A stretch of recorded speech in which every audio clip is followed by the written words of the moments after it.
Boy, ladies and gentlemen, I'm excited about this one. I'm so excited about this one tonight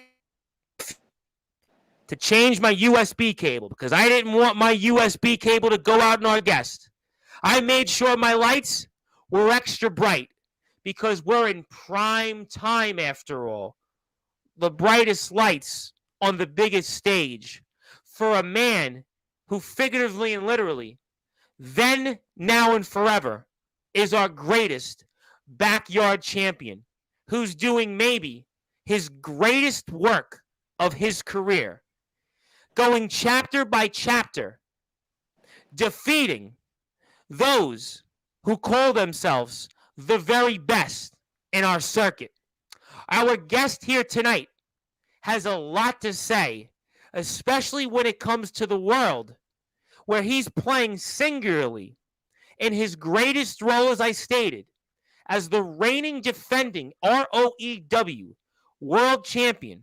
We'll look back on a guy that was trying to headline and blaze his own trail, but it came up just a little short. We'll even talk about a guy that's last name was Cross, and before I looked across the other side of the street, the match was over. We'll talk about this group called BYW, and there was a guy that claimed to be the ROEW world champion who did a cameo for me and told everybody he was the ROEW world champion, but then got suspended for it. And then I'll talk about the other two guys in BYW. One hates pizza. The other guy calls himself the 7-star superstar and seems to like wearing khaki shorts. And then I'm going to talk about a guy that may be trying to play his most outsider role to date, and a man that, well, is trying to make a name off the ultimate outsider, the ultimate traveler, and a guy that, well, he was in another promotion with our guest when they both were champions, and they both, well, were on a same show where they had some encounters, and maybe they were two of the biggest draws on encounters, but yet we thought we were getting some guy who was basically a Shawn Michaels knockoff Texas style, but wound up getting a guy that, well, he's definitely a sinner and is a real one. And maybe I'll even talk about Mr. Delta if he's ever going to go and wrestle in outside places for other outside events, and who knows whatever else, because after all, it's not too often we get one of the true OGs, one of the very few that we can always say will stand the test of time. One of the people, although he said a few days ago that I may have 10 to 15 on my Mount Rushmore, rest assured, this man is always going to be on my Mount Rushmore because, after all, he's made countless memories, certainly in America, but all over the world. He is one of the greatest guests in Sportswire radio history. He is one of the greatest guests, I would dare say, in wrestling history. Because, ladies and gentlemen, there is no question, yes, he is then, now, and forever maybe the greatest backyard champion in history. But I'm going to dare say it, in underground, independent, and pro wrestling history. He is one of the greatest to have ever done it. One of the greatest world champions. You have seen him a world champion in places like MEBW. I might even spend a few minutes in talking about a guy that kind of brought a frostbite to the Big Apple, and they wrestled once upon a time, and he looks a lot different now, and now he's got facial hair and a tattoo, and then, well, he just kind of had a backwards cap and was clean shaven, and I'll talk about that. I'll talk about who knows whatever else. Ladies and gentlemen, it is my great honor to introduce this man. He is truly one of the greatest to ever have done it. He's a man that I hope to put in the Sportswire Radio Hall of Fame as many times as the man he's going to square off with real soon in Michigan. It's time, though, to give him that introduction that I know everybody else is waiting for in the backyard wrestling circuit. And it's also a reason why we're a little bit late on time, because I was trying to recover my voice. Because for those that probably do know at this point, I think in the last 105 days, I've done 155 shows. Sure, I haven't traveled like our guest, but I've definitely had as many appearances. I like to proclaim myself maybe the Bret the Hitman Hart of durability when it comes to streaming and podcasting, but I could never hold a candle to what our guest has done. He is a 9-time world champion. He has held 28 championships, been in 10 different states. It is time to, in many ways, give us a destructive like entrance or a destructive like way to either close or start the weekend off. But he truly is the ultimate outsider. And by the way, shame on me because I'm wearing the old ROEW shirt. I should probably get the new one. But after all, I've got so many ROEW and so many other wrestling shirts that hopefully our guest won't hold it against me. But ladies and gentlemen, let's give our guest that introduction you've been waiting for. I hope he's been waiting for. And my voice, well, it may not be waiting for, you better believe I'm waiting for. So ladies and gentlemen, let's get right to it on a platform that he built and make it all wrestling matters. So with that,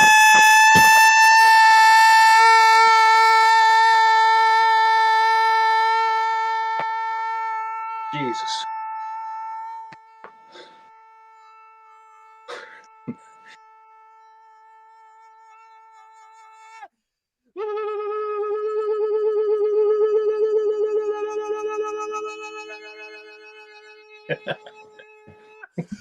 without further ado, here on the Sportzwire.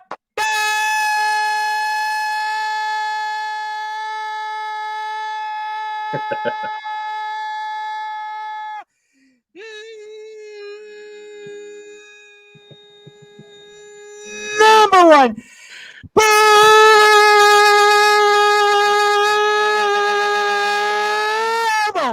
Sports show. Then, now, and forever, the greatest backyard champion. The man that sits at the top of Mount Rushmore. 9-time heavyweight champion of the world. A man that has wrestled in 10 states, over 200 matches, has held 28 championships in his decorated career, and is the reigning, defending ROEW World Heavyweight Champion. He is, simply put, his name is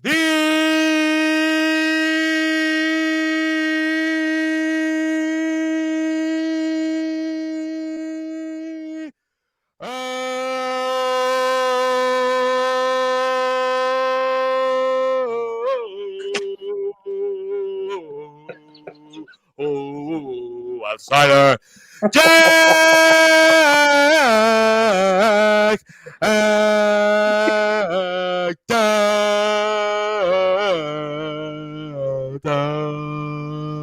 Again.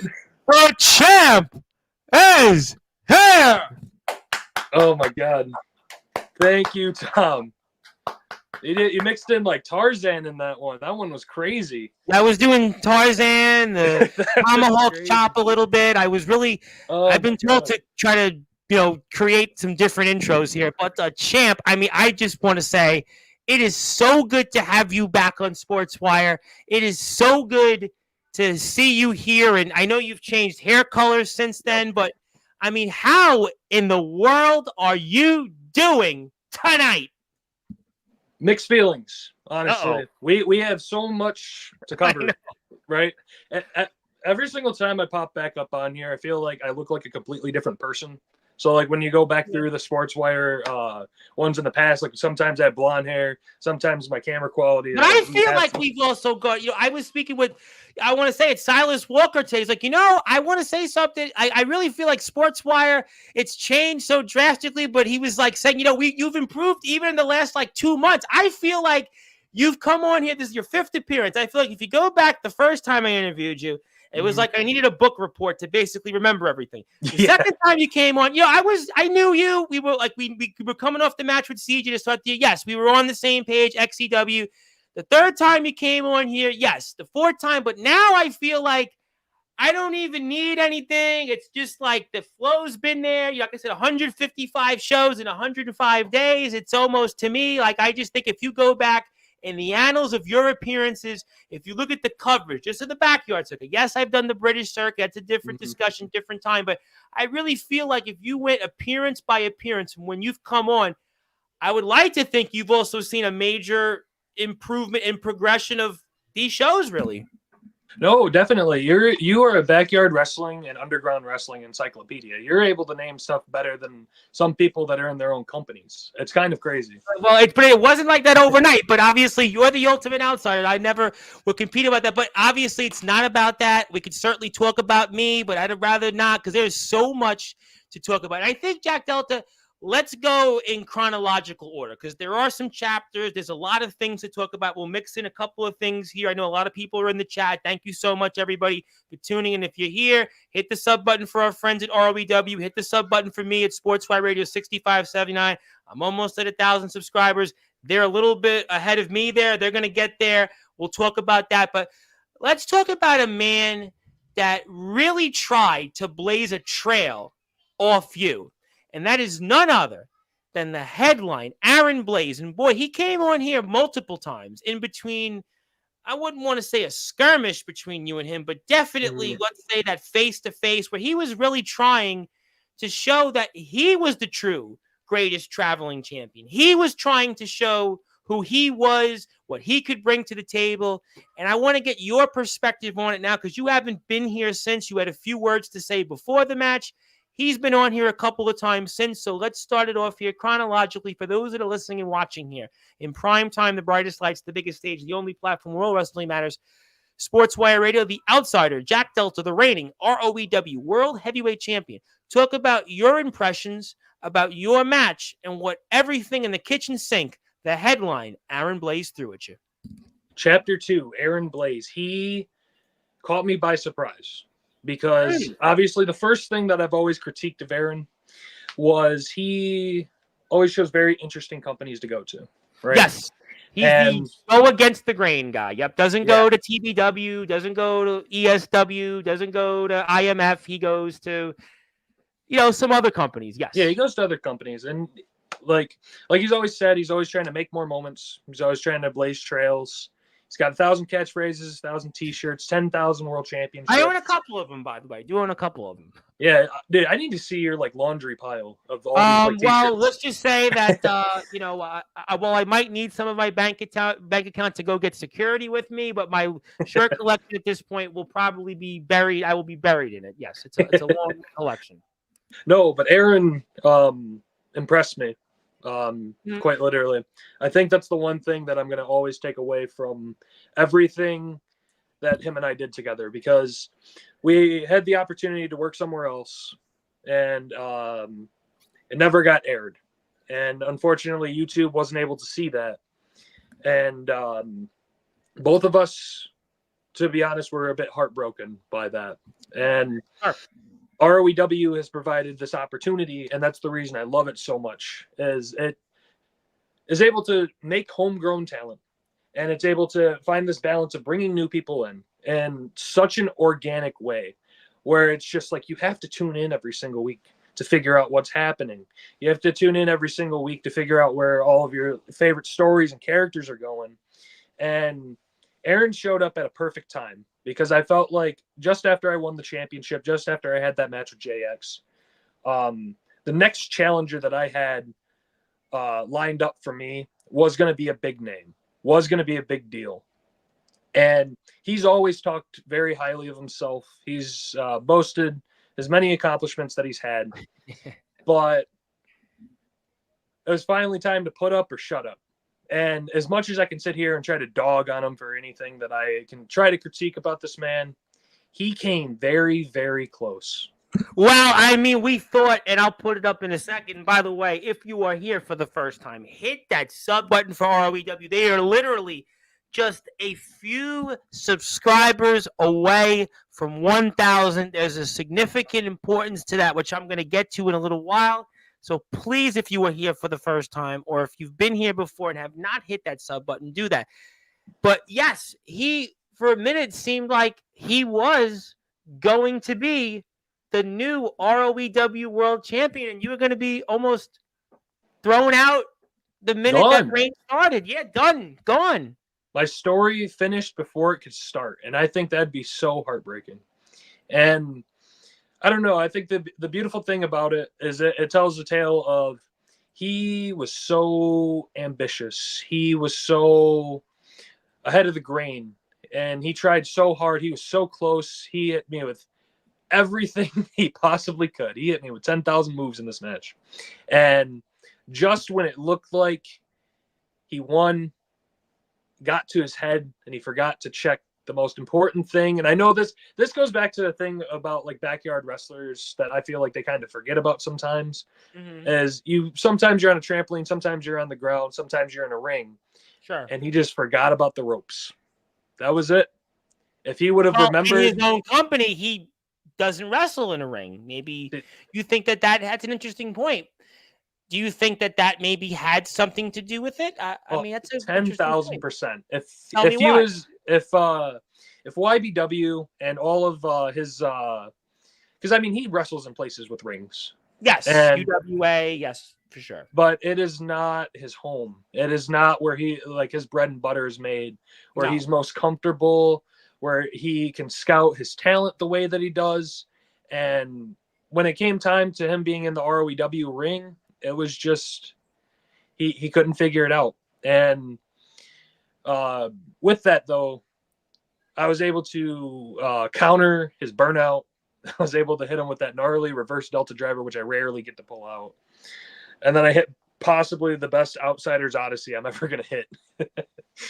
And I was able to put him away. And I think genuinely, a few years from now, if Aaron Blaze continues to choose places like ROEW and makes it back out and makes it to other places of similar significance, I think in the future it's possible he beats me. But as of right now, absolutely not. Do you think then it was also a combination of, sure, he's got experience, but, you know, he doesn't have the big name guys he's wrestled. You have wrestled some of the biggest names in this circuit: MEBW, ESW, OMW, certainly TBW, and even VTW. You've wrestled in some major places and major names where Aaron, I love Aaron dearly, but he hasn't wrestled the same big names. He's won championships. I mean, he's probably won collectively about as many or maybe more championships than you. He's won more world titles, but I don't know. But I don't really know to debate that because you've been in, again, some of the biggest companies, ever in backyard history, ESW and MEBW as examples. Yeah. But do you think that maybe hurt him a bit was that he has not had that big match experience with big names, whereas you've been able to kind of ride the storm, ride what he threw at you, and then when what happened there where he thought he had the match won and the match, restart, or even him with the belt and thinking about hitting you with the belt and didn't. Do you think that maybe hurt him a little bit?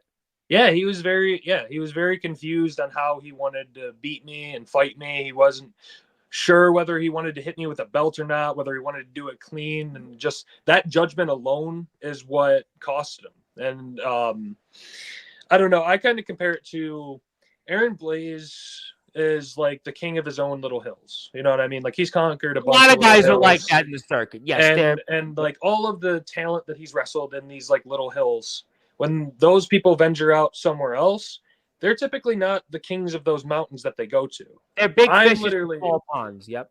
Yeah, I'm at the peak of every mountain that I've ever wrestled at, and it's just the difference in scale, and it's just a difference in choice. You know what I mean? Because like I could have easily chosen to do the companies that Aaron has gone to, but I don't see. I mean, there's value to be learned and experience, right? But when I scout companies, when I travel, when I go to these like bigger places, it's because I constantly go to bigger and bigger and bigger places because my name gets bigger, right? Sure. And Aaron, love him, but he doesn't see what those like channels are worth, because I've had my squirrels with like XCW, TBW, VTW, in the past. even VTW, MEBW with, I mean, what you did there. And I got a chance to revisit that again, when we'll get to Mr. Frost later for a few minutes, but yeah, I think that every yarder, right, at every Fed, whether you have 300 subs or whether you have TBW's 8,000, whatever your number is in between, they know Jack Delta. Yeah. They know Jack Delta, and they kind of, in a way, you've built a household name. Aaron, I love Aaron dearly, and it's not even his fault. He doesn't have the same in terms of that drawing where he's wrestled those names. So you get a chance to feel those companies out. Again, VTW, MEBW, XCW. Yes, you and him were in XCW and, different times, sort of. So that's I'll give a pass. But MEBW, certainly, and ESW, those are examples of places you've been in that you knew the lay of the land. So you got the experience. Osiris spoke about you here previously. So I think maybe that helped. I just think in a bit, whereas, again, Aaron hasn't had the same big names that he's faced off with to learn from something like this. Yeah, it's all down to experience. And as Aaron progresses in his career, because he is much, much younger than me, it almost felt weird beating him up because of how young he was. He is just going to keep growing. He's going to keep learning. And that's the one thing that I want to get out of my championship reign is, regardless of finishes, regardless of who I fight, no matter how much they hate me, no matter how much I hate them, anything in those lines, I want every single championship match that I have not to be forgettable. I want every single match to be looked at in a completely different light. I want all of them to feel different. I want all of them to feel unique. And Aaron definitely brought that, because Aaron brought a wholesome story that not anybody else in the entire yard could bring. And that was because he watched me grow and evolve. Yeah, he talked about it, being in chats, watching you wrestle, and that inspired him to travel. And, that's really what his dream was to face you. He creates his own company, YBW, and, they've had a lot of success. I mean, there's no question that, for everything that you could say about YBW, they've done with no ring, no really anything of substance. They've done a heck of a job, and that takes a lot of dedication. That takes a lot of just sacrifice, and that really is a credit to Aaron, because he's a young man still. He's just only 19 years old, and he's been able to accomplish these things. And, I'm going to say something, and you tell me your thoughts. I know you and JX, that match is in the Hall of Fame on this platform, but part of me thinks that there was a better story here with you and Aaron because of the fact he looked up to you. He modeled his career traveling wise in terms of going to these different places. And, this was a match that he's wanted, really. And in a lot of ways, the story for me, it just resonated more than the JX one. The match with JX, obviously, Mr. Dragon thought a little bit higher of it than this one, but I don't know why, but I enjoyed the story here with you and Aaron. What's your thoughts on that? Not to get you to compare which is a better match, obviously, because they're both phenomenal matches, but what do you think on something? Because I kind of feel like, in a way, I enjoyed this match and the story more than the one that you and JX had. Well, I mean, that just basically comes down to a wrestling critique in terms of I'd compare the JX and Aaron Blaze matches to whether or not you're a WWE or an AEW fan, right? Because JX, in terms of just this example, because I don't think this wholly. I'm just making this for no, totally. You're the champion. So JX, we did have story there, but JX is more of the AEW thing in this, where it's valued at work rate, where the actual technicalities of the match are better, right? But when you look at a WWE match, when you look at Aaron and I, it's not necessarily the best in ring in terms of wouldn't even necessarily say chemistry. I'd just say pacing and timing and stuff like that. It's just something that you would have to know, as a wrestler more so. And but WWE is better, because when you look at WWE versus AEW, you don't remember specific WWE matches. You remember the lead up and the stories to it. I think that's and that's what I felt. And we obviously see where the match is about to basically kind of change into your favor. But that's what I feel, that the promotion, the hype for this was just, it was more like, okay, I got to go out there and I want to see this. The history, the story. Now, you and JX had it. No question. You had it. There's a actual natural history there. A lot of different similarities in many ways. But this, to me, was like, I was like pumped up talking about this. And I think people. I remember. You're getting all and red. Aaron was here. He came here 1:00 in the afternoon and had like 200 comments here. People were like, he came here twice for it. People were really like, everybody. The reels on Instagram drew hundreds of views. TikTok, they drew. People were like really into this. Yeah, and that's what it just comes down to as a wrestling fan. What do you like believe in more? What do you like adhere to more? Because that's the one thing that I like to try to balance with my like wrestling and storytelling is like I always believe storytelling is excellent, but I also believe if you put on this excellent piece of like cinema and you tune into the match and the match doesn't deliver, then was the story worth it? So you have to find like a fine balance between the both. And I think both did an excellent job each way, right? I think each way it could have been a little bit better. Story with JX, a little bit better. Wrestling with Aaron, a little bit better. But I think overall, both were memorable for different reasons. And that's what I want out of my title reign. But you've wrestled JX before. This is the first time we've gotten to see you wrestle Aaron. So how did you feel that was like? Was it everything you anticipated? Was it more? What was that like in terms of wrestling him this time? It was surreal, honestly, because I feel like a lot of people kind of forget this when, we're in the heights of doing these like Sportswire radios and we're doing these shows and, we just get so busy with life and stuff. But it's just like at a certain point in my life, I didn't know who Aaron Blaze was, right? He's just a complete stranger on the internet.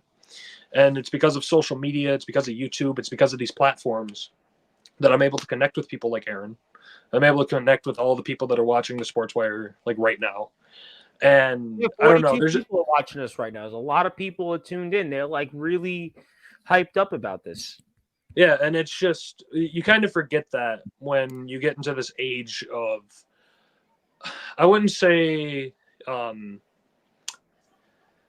just like hush posh, because I feel like a lot of people are just kind of like all at the same places. Like a lot of locker rooms now are kind of like the same, we're kind of getting this like weird amalgamation and stuff, but there's like a uniqueness to being exclusive to a place, because it's not like you see me even though I'm known for that. I recognize that. I know that's the ironic thing that this year, the beginning of the year you did it in the XCW, the little run there and encounters. You had a little bit of a stint in VTW. You probably actually wrestled more matches in VTW, if I recall correctly. But I really feel like, ironically enough, you've been the guy that's stayed at home. All these guys, whether it was Blaze, whether it's guys, again, like LaFlame, who's certainly done a lot of the traveling, whether it's, again, guys like Big Man Cam, I'll definitely get to. But all these guys, the DKW guys, we'll definitely talk about them later. But you've been, ironically, the guy this year that's kind of just really made your home for the most part, and just ROEW really for the most part this year. Well, it's just kind of like you get like a taste of home, and like you really just want to stay there, because it's just there is value in going to all of these places, like the locker room vibes and being friends with all of these people, seeing a bunch of people that like are like Indiana, Iowa, Michigan, Ohio, like all of these like companies always just hanging out with each other. They've got like an event or something going on like every month that like I'm like invited to, but it's just I don't know. It makes me feel better at this point. I not to say I've obviously wrestled, but all these promotions know my name as well, so it makes you feel better. I'm almost in most of these some form of Facebook group chat with most of these people and these things. That's what I mean. It's like you kind of know what's happening, but I feel like the one thing that I recognized from when I did all my traveling was if you want to go to a specific place, a lot of the times, especially like now in this current age, when we get like IMF and we got XCW and we've got we had Summer Bash, we had like a lot of these places, it's almost like so many like TBW obviously TBW, so many cups are getting poured into like one cup that it's really hard, in my opinion, to like stick out and do your own thing. And it's no offense to anybody who goes and does all this shit. No. I But see that, sure. But I don't know. I find value in not feeling like I'm like a circle getting shoved in a square hole. You know what I mean? You're not Where wearing it's like, yourself thin, basically. What you're like doing my is like my run, if I were to go to any of these places right now, could be shoved to anybody else if I just decide to cancel. And I don't like that. said that here about 3 or 4 months ago. I think 3 months ago you were here, and I was like, listen, the XCW run, I mean, I'm not going to regurgitate it, was what it was. The VTW, I mean, it was okay. I mean, it was okay, but like, I really think this is the best. I'm gonna say it. I know you've done so much in MEBW. I got a chance to revisit, watch all those guys. Matt Thunder and Frost. Obviously, I got a chance to watch that stuff again. Obviously, I've seen what you did in ESW because Osiris has brought it up. But I know the TBW stuff because obviously, everybody knows Sportzwire's TB is like TBW, IMF country. That's good. That's my bread and butter. It's TBW and IMF. And I'm so grateful. People have no idea how much they have been, my supporters and my rocks. I wouldn't be here without them. ROEW as well. Really, James being a part of that. And people know how I feel about James. But I really feel like this is the best work of your career because of just like, you're finally in one place. You're not going and doing what other guys are. I know what you were trying to do. You talked about it here with us. But I feel like, I know Fridays, I got to watch Jack Delta. I got to sit there, Friday Night. I'm even in the chat now. I'm sharing the links. I'm going there. And like, I know Jack's going to do something. Got to watch it. Sometimes Tuesday nights when you're on, I got to go and watch it. There's like something to me now every week. I sit there and I got to go watch ROEW, where he's trying to figure out, okay, Jack's going to be in XCW one day. 2 days from now, he's in TBW. 3 days from now, he's in MEBW. I really feel like that it's good to see you just in one place where I can say, you know what? Like, for example, everybody knew for all those years, John Cena was WWE. That's it. He wasn't anywhere else. The Undertaker was WWE. That's what they were. That's it. I kind of feel like this is now what we're finally seeing in many ways. Yeah, and I don't want to like sit here because I don't have the comments pulled up, so I don't know what people are saying. We'll pull them up in 2 minutes. There's a lot of them. There is a lot. Trust me. You wanted them, you're going to get them. Trust me. No, and see, that's the thing, though, is just like I'm like talking my specific way, but it's like I'm not devaluing like me ever potentially going to other places. It's just I want to care about what I do. And I feel like if I don't get and I don't like talk out a specific like deal of like, I know I'm doing this, and there's storyline reasons for me to be here and to do something. Like if I ever return to TBW, if I ever did something for IMF, if I ever wrestled for DKW in their home state, or Well, hang on to that thought with them. You get the idea. If I go to these places, I want the run to feel like Jack Delta. I don't want it to feel like you tune into one of these places if they decide to upload, and like D'Angelo LaFlame could have my spot. Aaron Blaze could have my spot. And that's what I think people are happy right now with. I think look, I said it 3 months ago. Look at ROEW where it is today. ROEW is almost at 1,000 subs. We're talking about ROEW.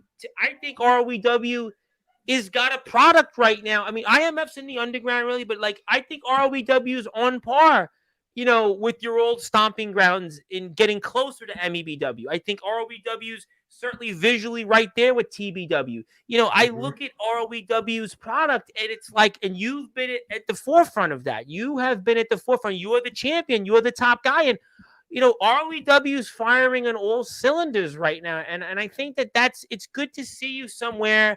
And I have to think about, well, he's wrestling second on the card. He's wrestling this name or that, not wrestling in a tag match.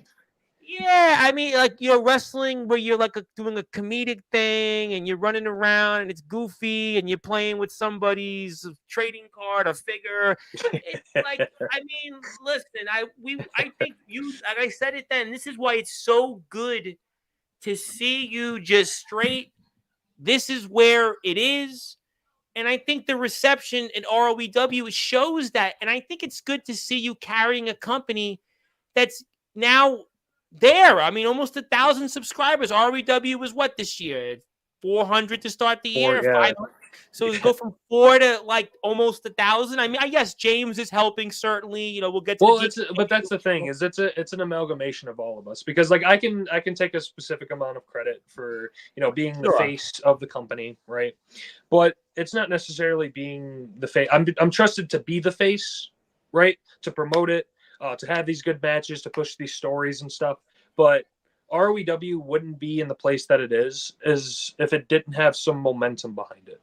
And I feel like that's what I carry when I really care about a place. And I'm able to put like all of my thought process, all of my like creative efforts, all of my thoughts and ideas into it, and talk with the people and actually like get them to care about the story that I'm trying to tell. And then even better than that, and this is something that like I always feel like gets undermined too, is these people that I work with, all of these outside people, all the people in ROEW, they value losing. They understand that they're telling a greater story. They understand that because you lose, you're not actually losing. You're getting greater exposure. You're pushing a product forward. So when you finally get your moment, right? Not because you advocated for a win, you're getting a moment.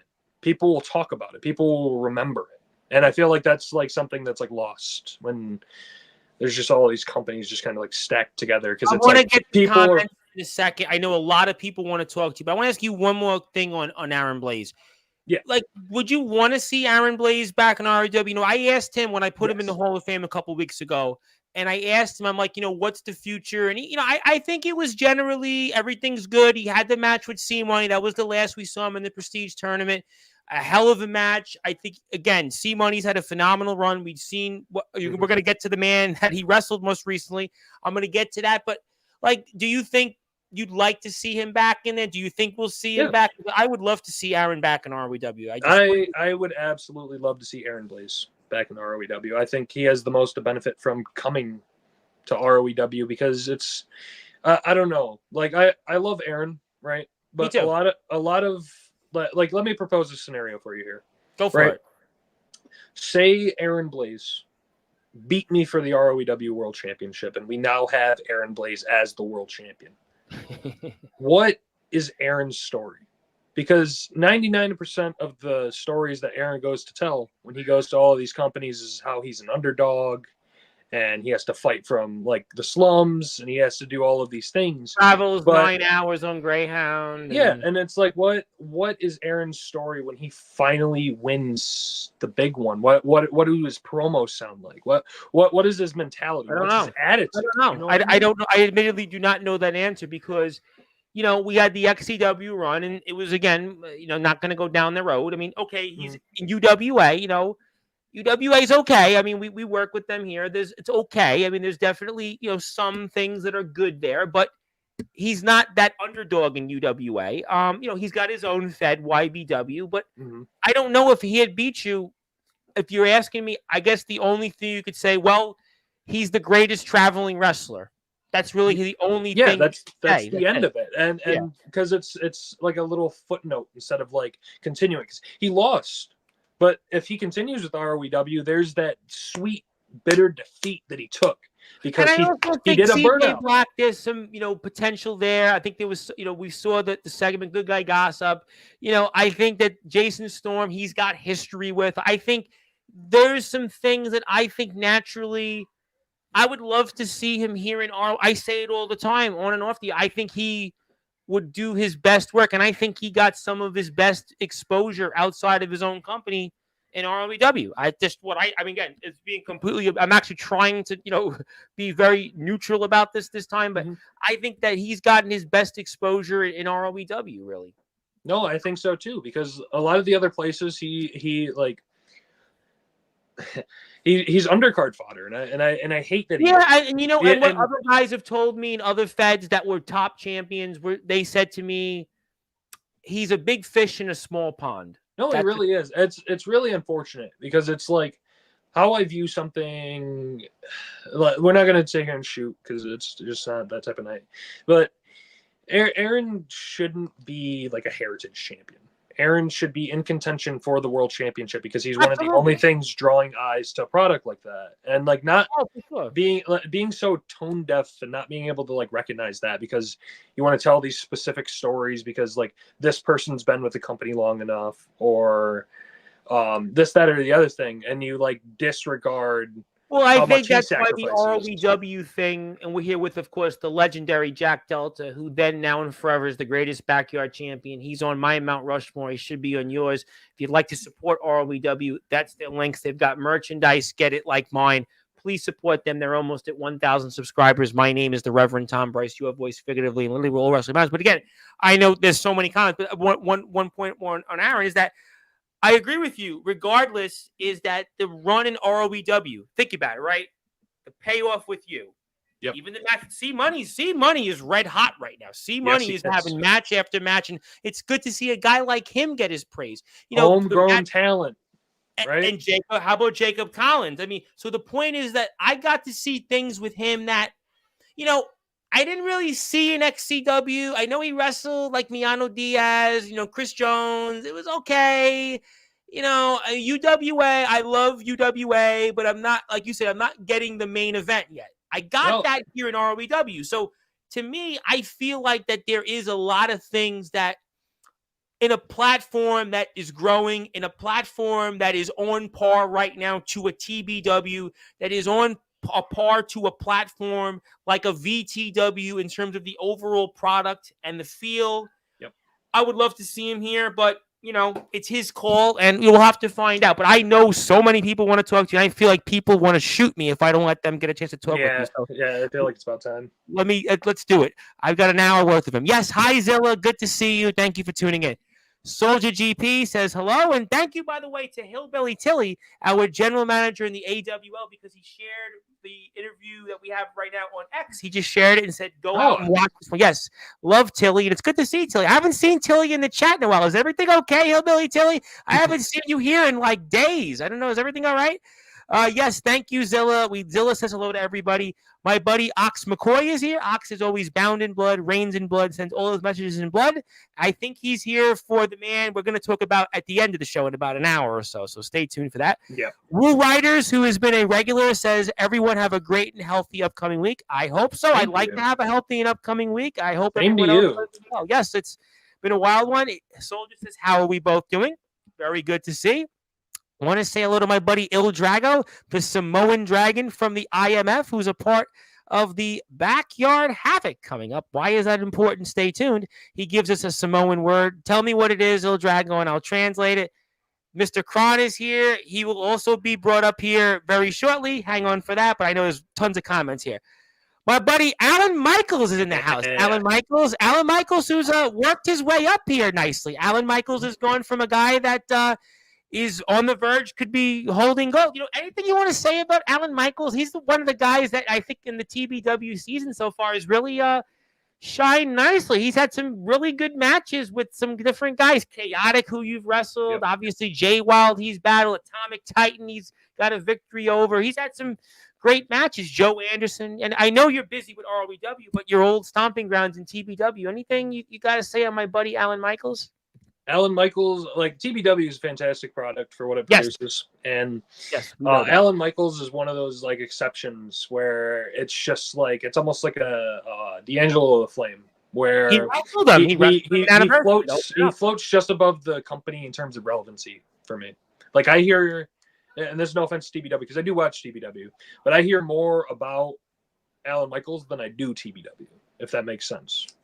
You know what I mean? Like, well, he's got a following. He's this staying trendy. You know, they say it all the time on the commentary. He's got a following. But I will say, he is one of the most respectable people I've talked to. So glad he was here last week. What he said, he talked about a lot of things, and it resonated with a lot of people. And he's just a good man. He's talked about his own battles, with mental health, and he talked about our friendship, which is me and Alan are very good friends off the air. And he gives me too much credit for, helping him out with some things in mental health, but he is a good man, and he very well could be holding some gold coming up soon. But Thank you, Alan. And it's good evening, bros. Thank you very much for that. Zilla's got a bunch of comments here. We'll just say thank you, Zilla. This young man, I'm going to get to him. I'm saving him. I know I got some stuff here for that. Your old friends in WCF are here now. Boy, dude. Anything you want to say to them? They're here. I love those guys so much. I miss, oh my God, I miss WCF so much. And how do I even word this? I know it's so hard in this day and age of all these old fucks that do all these backyard wrestling things, but man, I love wrestling on a trampoline. And I say it all the time. High quality trampoline is still very good. Copper Dragon says it. High quality trampoline. We have the guys from BTW who've been coming here. Comatose. We had RJ yesterday for a minute. That's my thing. That's my thing. Is I'm at no point, because I'm not trying to be a professional wrestler. I'm not trying to be these indie guys getting signed to TV and all this shit. I don't care what my product looks like in terms of. All of this shit is stupid. We are untrained. We shouldn't be doing it to begin with. It doesn't matter where we wrestle. So I don't care how goofy and silly it looks. I am fully convinced, and I will take it to my grave, that the people that are so mad about trampoline wrestling are the people that can't get up there and do it because they don't have the footwork and they're fat. I'm sorry. No, listen, I am a big trampoline supporter. Copper Dragon, if he says it's good, that's my defense. If Copper Dragon tells me high quality trampoline is good, I'm good with it. Copper Dragon knows. He trained Skrilla. He trained Shalance Royal. He has trained Fred Yehai. These people have been very high quality independent wrestlers who've actually been on the big TV. So yes, good enough for me. So thank you for that. We'll see some BTW guys tomorrow. Shane Davidson's in the house. What's up, Jack Delta? How are things? Well, we're about 38 minutes behind in comments, so it must be good. People seem to be happy. Yes, hi there. Yes, we say hi. Yes, Nicholas Crenson, who's in the house. Nicholas was wrestling today for WCE. Came up a little short, but he's one half of the IMF Hardcore Tag Team Champions. We're doing well. A buddy of mine who I guess might be coming back to Sportswire soon, Mr. Atomic Titan, who's had his own struggles this season. He's been really struggling. He's no more the Hardcore King. He's just, trying to find his way against Russell Cooper. So, he'll be hanging with Mr. Cooper coming up at.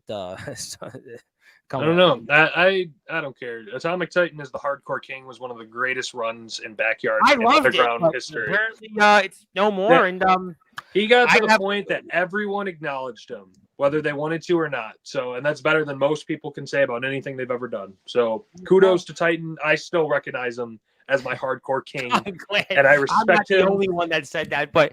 He'll be back on Sportswire very soon. He's decided that he wants to, because it's been a while since Titan's really been on here in a spot, Yeah. So it's time to talk. What do you think about this guy, Ace Reed? Now, young Ace Reed, who I know you probably heard by now. A couple weeks ago, he was here and he talked about that. He has saved money to come to America. He talked about it even yesterday. He did a promo over in Wrestling Zero, but his match with Yoshi Matsuda, they're going to have a match there. Ace has obviously got a bunch of titles. He was the main event of Supernova 3 for the Nexus, the Backyard Wrestling Nexus. And he, talked about that he wants to wrestle in America. And that I'm sure you're aware of, he mentioned ROEW and, you have been interviewed by him. And, what do you think about Ace Reed and Ace Reed coming to America, to quote that movie with Eddie Murphy and Arsenio Hall? Ace Reed, I can tell you from the bottom of my heart, if you spend all of this goddamn money, because I've looked at the trip to Australia before, because Australia before Ace Reed had a very healthy backyard wrestling scene. I was familiar with a lot of them. They all fell out. They're all either pro or they stopped. I looked into it. I did all the money. If you were going to spend all of this money to travel all this way and to do this wrestling tour in America, I would really, really hope and value my opinion in terms of saying, please go to a place that values you. Don't go to a place that's going to have you lost in the shuffle. I'm not going to even sit here and say, come to ROEW. I would love you to. I'm not going to advocate you for you to do it. But I will say, please go to a place that is going to make all of the stories surrounding Ace Reed about Ace Reed and his story of being here. Give you the promo time. Give you everything that you need to establish and make anybody who's not watching the company before or after understand who you are and why you're in America and what you're trying to prove. That's what I want. from you coming to America. So please choose wisely when you make it. But I would say in ROEW, the story of Ace Reed would go a lot better than many other places. Oh, yes. Please come to ROEW. That's what I'm saying. Well, no, but I mean, no seriousness, right? I mean, you listen, he interviewed you, right? So naturally, I mean, wouldn't that make sense for him to come to ROEW? I mean, he's interviewed Jason Storm. I mean, you guys have been interviewed by him. So it would make naturally it's not a shade on anybody else. He has natural history with you guys. So for him, I mean, yeah, go ahead. No, I was going to say, I'd have to go back and look at this, but I'm pretty sure I was his first guest too, and that's when he was doing. Here in the chat. I know he's got a bunch of comments, but he did say, obviously, naturally, which is what I pretty much. Thank you, Ace, for confirming what I wanted to say. But you also go back in history. How many people can say that they've interviewed someone then wrestled them? I think that's also a very fascinating, thing. Yeah, I don't think that's ever happened, to be honest. Yeah, I don't think. I mean, I guess James and Anthony. That's it. Yeah, but that didn't happen in the order of them doing the. No. There was history in the Nemesis sessions, but yeah, that's other than like him coming to America and then wrestling you. I just think that sells itself there. I mean, I just think to me that's. I love to see him in ROEW. I love to see him in a lot of other places, but I think ROEW. Well, because just imagine that as a story. That's what I love about this so much. Is just imagine Ace Reed comes to America and he gets to challenge me for the ROEW World Championship. Right. And the headline of it is just like he is from Australia.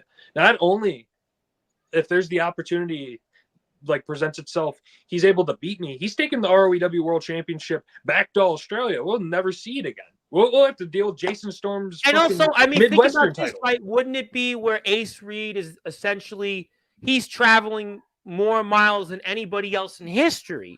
Yeah. So wouldn't he want to wrestle right off the bat against the guy that's considered to be the greatest traveler of the history of the backyard circuit, a man like yourself that's 10 states, 200 matches, wrestled in the biggest places? So, I mean, with all due respect to anybody else, that should be the match. That's it. That's the match. You went all the way from Australia to come here, and you're the guy that's wrestled in all the biggest feds in 10 states.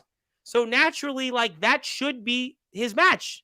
Simply, yeah. And even on top of that, it's like I'm in literally the greatest world title run in the history of underground and backyard wrestling. Correct. Where it's like I'm 5 chapters in. I've put away 5 different people.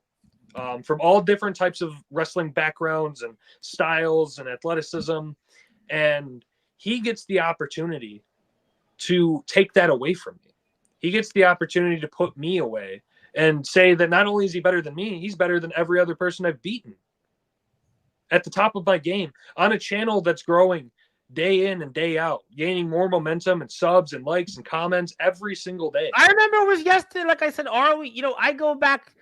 I remember when I first watched ROEW, this was March of 2023, and ROEW had 200 subscribers, maybe? Yeah, it was rough. 200. I mean, I didn't have that money either, but I was really more of a Facebook streamer. But, I mean, the fact was that it had 200 subscribers. It was kind of like this little hidden gem that was in the backyard nexus. And, here they are now with some of the very biggest and brightest that have ever competed in our circuit. So we'll come back to that. There's a lot more comments. Yep. I'll get to him very briefly. Eventually, when we finish these comments, because there's a bunch of them. Yes, we'll get to him as well.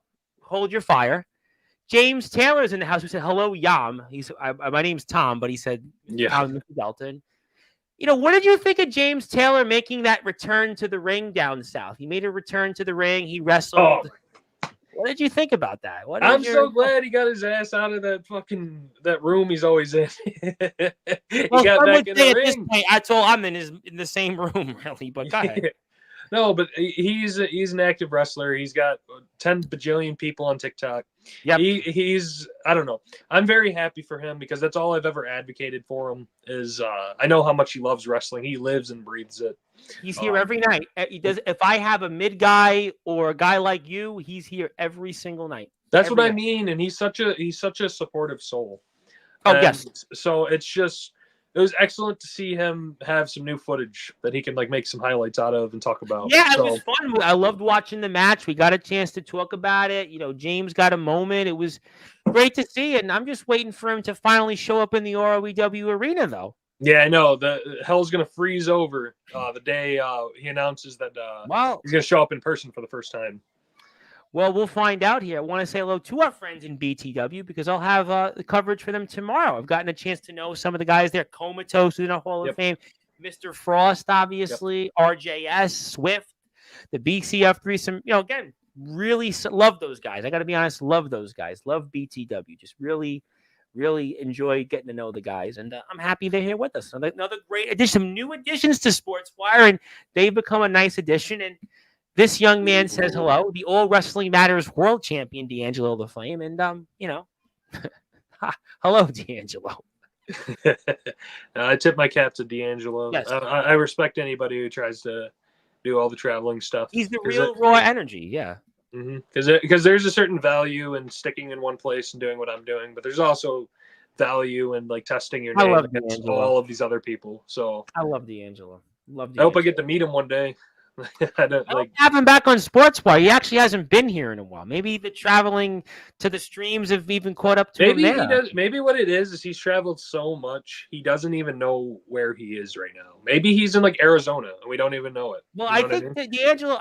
I think he even said it to me that he did a show. I think it was the last Resi show. Like went to work afterwards or something like that. So I mean that's kind of how it is for him. And very excited about that. The guys in BTW filmed the main event of August Rush 2, which takes place next weekend. Very excited about all of that. Here's some great stuff ahead in BTW. I'm going to talk about it tomorrow night in your spot. Want to say hello to my guest yesterday, who I actually got some really rave reviews for.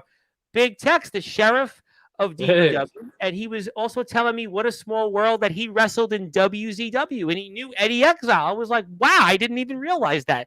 That probably would have diffused like half the things I said about DBW a few months ago, but it's all good. We have everybody back on the same team, and we had a fantastic show. A lot of people liked it a lot. I got a lot of messages off the air about it, and Big Tex, we'll see if he finally wins the big one. You've won so many championships, but in championship matches, he's like 0 for 17. Well, it's like 0 for 5. Well, I mean, you can keep trying, but when it finally does happen, I'm telling you, it's going to be the biggest moment of his life. I keep telling him that. I actually told him I would pray for him, which I did. I did pray for him. Oh, no. He was he was okay with it, so he was happy. I mean, There you go, Mr. Aaron Blaze. I'm sure there's more comments. Let me get to him here. The multiverse. Yeah, the multiverse. Atomic Titan is here, who I think I'll see him here on the Sportswire verse soon. And thank you, Zilla, for the comments. Hello to everybody. Getting over without going over. Good line. Yes, getting over with storylines. Maybe once I'm good on a car and money, a trip out to Michigan might be in hand. Well, you got to talk to James Taylor because he's in the chat. So say that. I want to say hello to my buddy. I had just an awesome conversation with off the air, who I've really become really, really good friends with, is Mr. Silas Walker. And I see a lot of parallels between you and I. Perhaps one day we'll cross paths. It's a growing world we have. What do you say about that? He's actually been around a while in the yard. I know you do Silas Walker under a different name, but he's. Is this who I think it is? I always get confused on like name changes. He was Corey. He was Corey. Yeah. Corey yeah. Okay. You definitely know him. No, I've always wanted to work with Silas. There have been a few times that there were plans for me to be at events for me to at least meet him. Yep. But it's just, I swear to God, that East Coast, that like NUW, DBW, VTW, they've got to be the most exclusive branch of like backyard shit. Like they are just so hard unless you are physically at those tapings. They are just so hard to like wrangle because like a few of them slip out here and there. You know what I mean? But Silas is one of those probably the one. Navon slipped out here and there to a few places. Yeah, and it's just like I don't know. It's so funny because it's like I can make it to places. all the people in the Midwest can make it to places, but it's just that East Coast never goes Yeah, west. you know, it's funny if you look at the Midwest, the Ohio, Michigan, Indiana, Iowa, Wisconsin, the whole circuit, right? Yeah, they're in the same fucking locker rooms every Like everybody's like, I swear to God, it's like the XCW, CVW, Yeah. ROW, It's like ALW, you guys just not DKW, know how to OMW. travel west? Like, is it like your compass is broken? You just keep going east, you go north. See, or I'm south in or New something? York. I have nothing to say because New York is in the same kind of problem with that because the New York, Pennsylvania, Delaware, like North Carolina circuit, Massachusetts circuit, it's kind of like cut and dry like that. But like we know, like Tennessee and Georgia and Alabama find a way to connect. Then you've got Ohio, Indiana, Wisconsin, Iowa, and Michigan. All find a way. It's all ba-bee, ba-boo, ba-boom. And it's just, you know, that's how it goes. But Silas is really doing some great work right now. And I'm really excited about Silas coming back on because I really like some of the work he's doing. C Money is great. And of course, Atomic Titan knows firsthand because he lost on July 4th to C Money. So he definitely knows. I agree, Delta. I love Aaron and in UWA. I somewhat get it, but why is he not a world champion? Why is he a mid-carder? It's my point. It's not for me to say. I'm just going to point out what I think is the obvious, and they can deal with it when they get to it. You know what I mean? Well, I know in ROEW, he's definitely a guy that's a main event caliber talent. I don't know. Yeah, because I don't know. I think Aaron losing to me in a match about someone who used to comment on my videos and watch me grow and develop as a person, losing it and then potentially in the future maybe challenging for the ROEW World Championship again, it holds a better story than whatever he's doing in UWA. Like, no offense, you know what I mean? Because it's just like he's not at the top of the card where he should be. I don't know. It's beating a dead horse. Yeah, I mean, honestly, it's what it is. I mean, he works there. He'll have to handle that. And he has fun, you know, and I'm not going to shit on that, you know. No, look, if people, I think Eddie Exile said it best last week. If you want to go somewhere and you're having a good time, that's what you want to do. You do you at this point. It's really, you know, it's what you want to do what you want to do, and God bless. Yeah, crazy how Josh the Crook will give Michaels a title shot at the TriStar title, but if I asked, it'd probably be a no. Call me a complainer. I'm not, but his buddy Cooper will be defeated at Summer Bash. Well, we'll find out. Oh my God, a different Summer Bash? Yeah, the CW version. Well, there's a lot. The Summer Mania. Listen, Future Atlanta Pro Wrestling has Summer Mania. XCW has Summer Mania. DBW has Summer Smash. At this point, there's only a few more weeks left in summer, so everybody just wants to get a summer event. Yeah. I think Reed's company had Summer Madness. So, I mean, at this point, there's so many abbreviations that just find something. You've got, I think, 4 weeks left to summer and figure it out. I love Trampoline Wrestling. Had some great matches myself on them. You all will see soon. Go to James's YouTube page. Been taking a break from social media. Okay, good enough. Good deal. Alan would like to say, I appreciate all the kind words. The respect is mutual. Alan is a very classy guy. One of the most classy people to come on Sports. Have you ever noticed with Alan? A lot of guys say things, but Alan always very much right down the middle. It's a classy guy. I've also been hard at work at AWL Business. Yes, AWL returned a few weeks ago. Stay tuned. Making a big announcement concerning AWL soon. Very excited about that. I know I'll have AWL coverage soon, and I'm looking forward to that. And always love hearing from you, Tilly. You know you're one of my favorites. Mm-hmm. And a guy that I had on a few weeks ago was trying to figure out where he is. A man who wrestled you once upon a time, who's off the air, actually become a really good friend of mine. His name is Mr. Chaotic. You know. Anything you want to remember? You remember wrestling him? I do, actually. Believe it or not, he's one of my favorite matches I had down there. I played it actually on the screen with him. I did, actually. Yeah, I loved that match simply because it was a crazy clash of styles.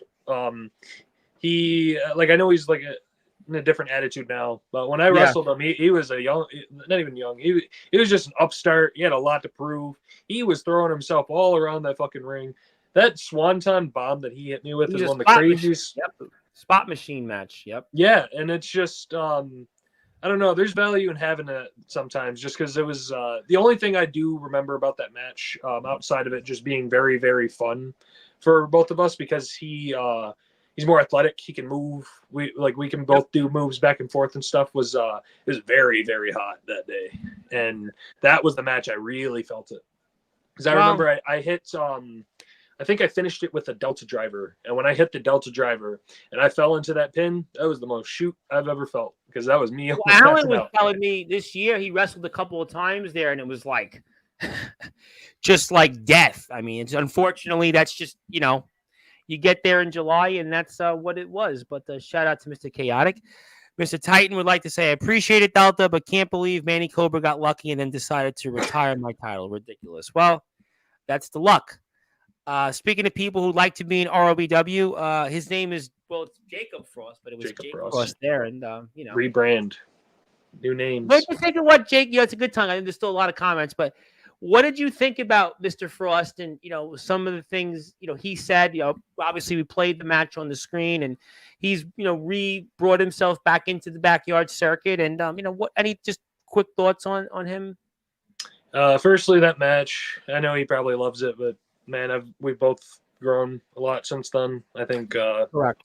I think, that anything ever happened in the future would be a lot better than that. But,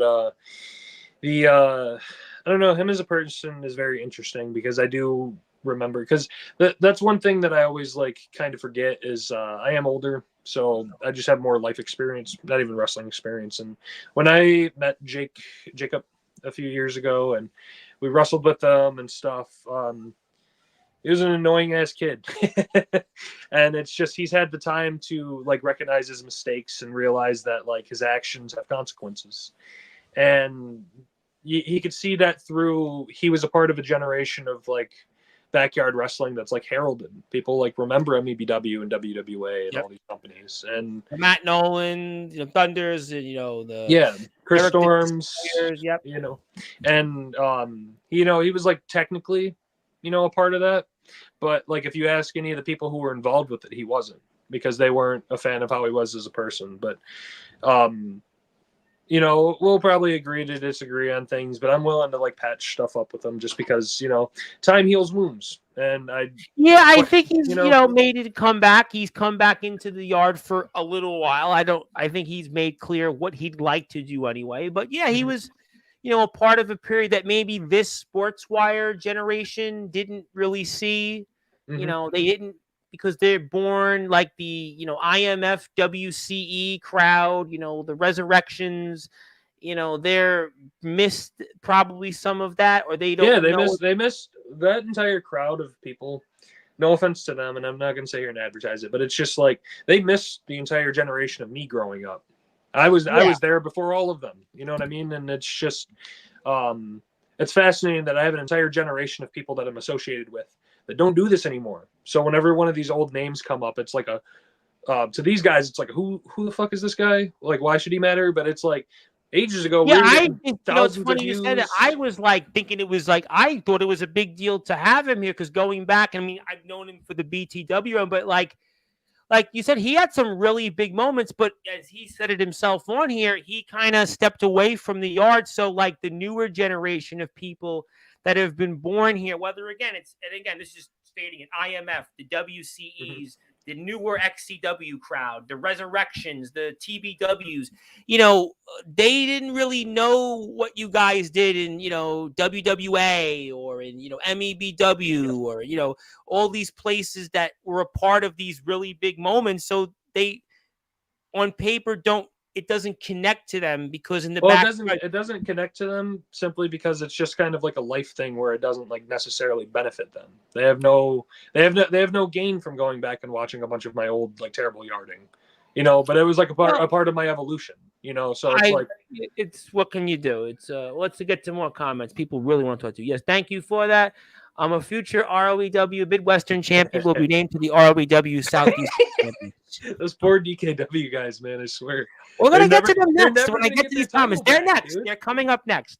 The owner is right here. James Taylor is in the house. Ace Reed knows who to call when he flies across the pond. There you go. Chaotic asking James Taylor when he can come to ROEW. Boy, would I want to be a fly on the wall when TBW stars call James Taylor. Yeah, I know. Move on, right? That's a good one. Move on. The ROEW Midwestern title is the third most prestigious world title today. Don't be a parasite titan. You're going to cause a cyclone of a storm. I'm going to get to him When I get to them, want to say hello. One of my good buddies, Brett Anderson. Brett's been in a couple of places, also UWA. Brett, I speak with very regularly. Brett, how you doing? He wants to say hello, and I appreciate Brett because he was telling me a couple of weeks ago that he, on his job, actually puts on the Sportswire shows so his workers overnight can watch. And I'm like, why would they want to do that? They would want to almost lose their job if they want to watch some of these shows. But no, he says it all the time, and I really appreciate Brett. And he also says sorry to the backyard community for going on Silverwolf's show. He harassed him like 20 times to go on. But just kidding. Well, not kidding, but we'll move on. I want the first shot at Storm. I owe him. That's because of what happened, I think, in Iowa. Delta has always been a solid guy for as long as I've been watching, and I agree, and that's why we have him here. And Mr. Chaotic wants a rematch, and well, that's why he wants to. Well, he's gonna call James. I would love to be a fly on the wall if Mr. Chaotic calls James Taylor. That would be a rather fascinating conversation. You want to talk about interesting? I mean, would you hear crickets first? Would you hear frogs kind of in the background? What would you hear? I don't know. It's a good question there. I appreciate the kind words, and one day I'll pop back up, and I hope to too. And I will get to. I'm going to get to everybody. I promise you. But people, like you said, you wanted comments. You got them. Yeah, I'm happy. I'm happy. You got them. Showing out. Listen. They know you're here. Listen. Aaron was here last time. He got the same response. When James is here, there are certain people. I got to be honest. There are certain people on this platform that people know that I have to be there for. It's you. It's James. Yep. It's the IMF. It's TBW, the TBW machine, as I always lovingly joke. It's Aaron. Aaron's become that. Big man Cam recently has become that. Sean Jovi. There's certain guys that are like on this platform. Some of them, have been here longer, but you just know that you're going to get that, reactions. And you're one of 10 or so guys. So, I'm not surprised. And you'll try to be better, and I hope you will. Also, Delta, sorry for the partial steal of your finisher. Didn't know. I said partial steal. You stole my finisher? What the fuck, Big Tech? He said, he's my buddy. He said partial. He said partial. Partially. Which one did you steal? Did you steal the Delta driver? Because no one, okay, I swear to God, I'm going to shoot real quick. Everyone who's ever hit a fucking tribute for the Delta driver has hit it worse than me every single time. If you're going to steal my move, make it look better than what I do. Well, so he's really big, though, Big Tech. So I'll just say that. He's really big. Let me get on here to Silas Walker. We tend to go north-south. I guess we're afraid of horizontal travel on the East Coast. I think you're just afraid of cornfields. That's what it is. It's like you just hit like a certain area with you stop seeing asphalt and you see corn. And you get scared like Jeepers Creepers is going to come out. You'll chuckle at this because Sean Jovi, on one of his vlogs months ago, actually had a bunch of his friends walk through a cornfield. No way, really? He did like a corn maze or something like that. Oh, dude, they were probably so lost. They probably had. But Wisconsin, I kind of feel like you're all Midwest guys. You're all probably like, I'm sitting there from Brooklyn, New York, and I'm looking at this like I don't know how I'd be dead. I would think I'd be eating like in a Super Mario. Well, you say that, but it's like inverse, right? Because I took a trip out to like New Jersey, New York a few years ago, and if it wasn't for my friend's dad, I'd probably still be stuck in the subway systems. So like it's just like there's a lot of people. The subway system it's bizarre for a lot of people. Yeah, because the numbers, the colors, the letters, it's all good. Want to say hello to the psychotic freak who's back here in a couple weeks from the legendary Backyard Wrestling. And I know we were supposed to have had Napalm here. Napalm will be back next weekend here. So we're looking forward to the LBYW champion. Shout out to the boys in LBYW and the Nexus. Wrestling in the sun is not for the weak. That's a good point. That's a good point. That's why Silas Walker is going to be back here next month. I was really so happy that Silas and I spoke off the air. Silas, can I say that on the air? Big Tex is not going to be happy I said that because they're feuding, but I was like, we had such a really good conversation. You came up, by the way. He was very excited you were coming on, by the way. He was. People, and you asked me tonight, are we still on? And I was like, are you kidding? I just wait to announce these things. People were messaging me left and right about you. So I don't know what. You don't have to worry about Sportswire because people know they wait for me to make the video announcement. They wait for me to do it. They wait for me. I know you did it on your story, but they wait for me to do the video and the clip. They know it's just what. And he dislikes it, honestly. Well, I don't know what he disliked, but I'm pretty sure he's referring to the match. Oh, yes, he did say he wasn't a fan of it. Silas here in the weather is bipolar. The weather in Tennessee, the weather is bipolar. Yeah, I mean, in New York, it's been the last couple weeks have been weird. We had like 50 degrees in the morning. I know I heard Michigan was like 34 Tuesday morning or something like that at one Nah, part. Michigan's bipolar with its weather. I can't even accurately describe how this stuff works. Dude, I'm wearing shorts sometimes in November. I mean, you never know anymore. Hello there, Mr. RTG is our general manager. He's in the house. He's been around. He's here tomorrow, by the way. He's here tomorrow. Really? Yeah, he was here once already. I'm from the 2004 to 12 era of backyard wrestling. Even when I left for 9 years, I still kept tabs on things, but also today's generation makes it easier for collabs and knowing what's out there. I promise I'll get to that. I'm going to get there. I still have some more comments. The chat is popping. They're popping for you. Delta, I appreciate the words, man, for real. And Chaotic off the air has become one of my very good buddies, by the way. We were around with them guys. It was a great time to be in the community. He's talking about your golden age, like that 2017, 18, yeah. 19, I mean, it's fascinating because I was aware of Titan, but it wasn't like back then we kind of had our closed group. Like there were a few companies that we worked with, but it was just kind of like we didn't open up to many people because we had a guy named Tommy Gunn, and he was like the main head like honcho, and he like kind of did quality control, and for like our standards, like it's not watchable today, but he did quality control, and he would deny people, he would literally like ban people from coming. He was a tyrant, and so we didn't work with too many people outside of our like clique. But like it worked for what we did, Okay. Well, I want to thank everybody for tuning in. We have 57 people watching us out there. Oh my God. Okay. People, they're fired up right now. They know. And Soldier says, would you want to ever wrestle the IMF champion? You ever interested in wrestling Soldier? He's been in ROW before, so I know you know Soldier. Yes. And he showed up. He conveniently showed up when I wasn't there. So, well, at XCW, you guys shared a locker room. Mm-hmm. Yeah, I'd love to wrestle Soldier. I think it'd have to be under the right circumstance. You know what I mean? Because we that's the one thing with just like Sportswire chat and all of these things. Like it's so cool to like entertain these ideas for dream matches, but like outside of the fact that it's happening for both of us, why should anyone care that we're wrestling each other, Soldier? Well, what story do we share? Maybe the two superior world champions in the Midwest. Yeah, I mean, see, that's a good way to put it, right? But it's like it's coming up with like reasons for us to fight. So the Delta Driver versus the Stunner. I mean that's a good one. I want to see. I don't know where it would take place though. I don't know if you're ever going to show back up. It's not happening in Indiana. I could guarantee. I put my life on that. It ain't happening in Indiana. No, it's not. I signed an NDA. I can't like say anything anymore. Yeah, I'm trying to turn the other cheek on that, but we'll move on. But that's a good point. That's a good point there. Gunslinger DDT. Oh, okay. So you took the Outsiders Odyssey. I got to see it for myself to see if you. It was Children of the Corn it was Children of the Corn movie that has me scared. Okay, that's fair. Yeah. I wouldn't trust children either. I used to go to a Gunslinger Flatliner that was pretty lit. That's a good point. That's a good one. Mm-hmm. You want scary? Try to go back to the Pestigo Forest. There was a massive fire back in the 1800s as the Great Chicago Fire. The Pestigo Fire was one of the most deadly fires. It was around, I think the Chicago Fire was the Union.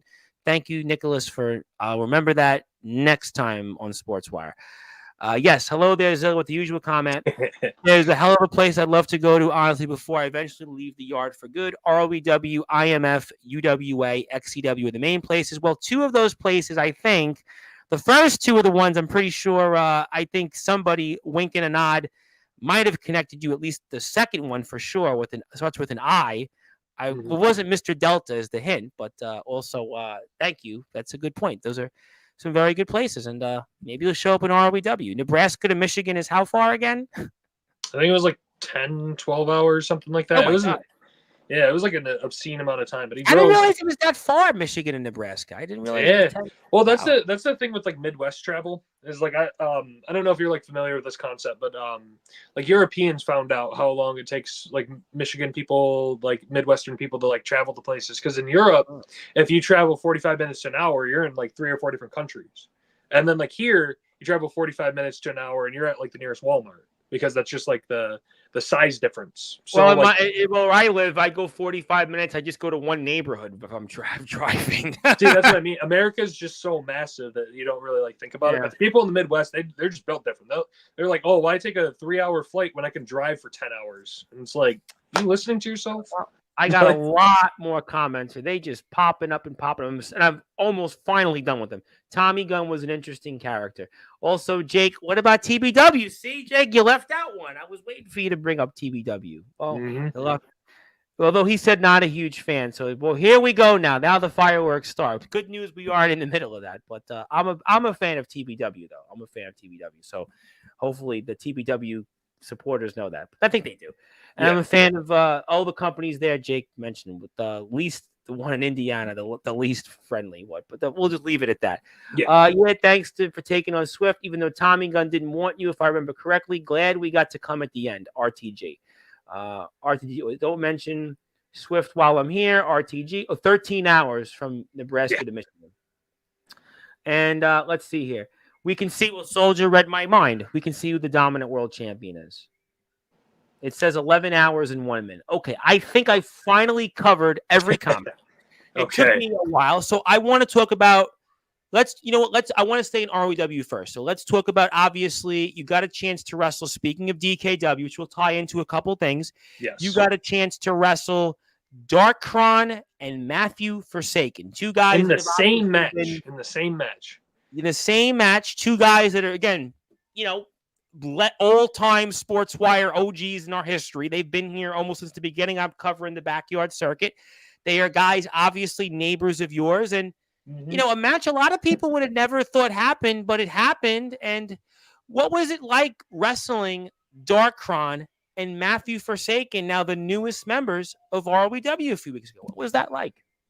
Firstly, I want to say it was a surprise, simply because, first off, Darkron was and still is in the Prestige title picture. Against money, yep. Yes, so I wasn't expecting him to come out when I issued that open challenge. So that was a surprise, because there was the potential that he could have beaten me and been like a double champion off rip. That's a universe we could have lived in.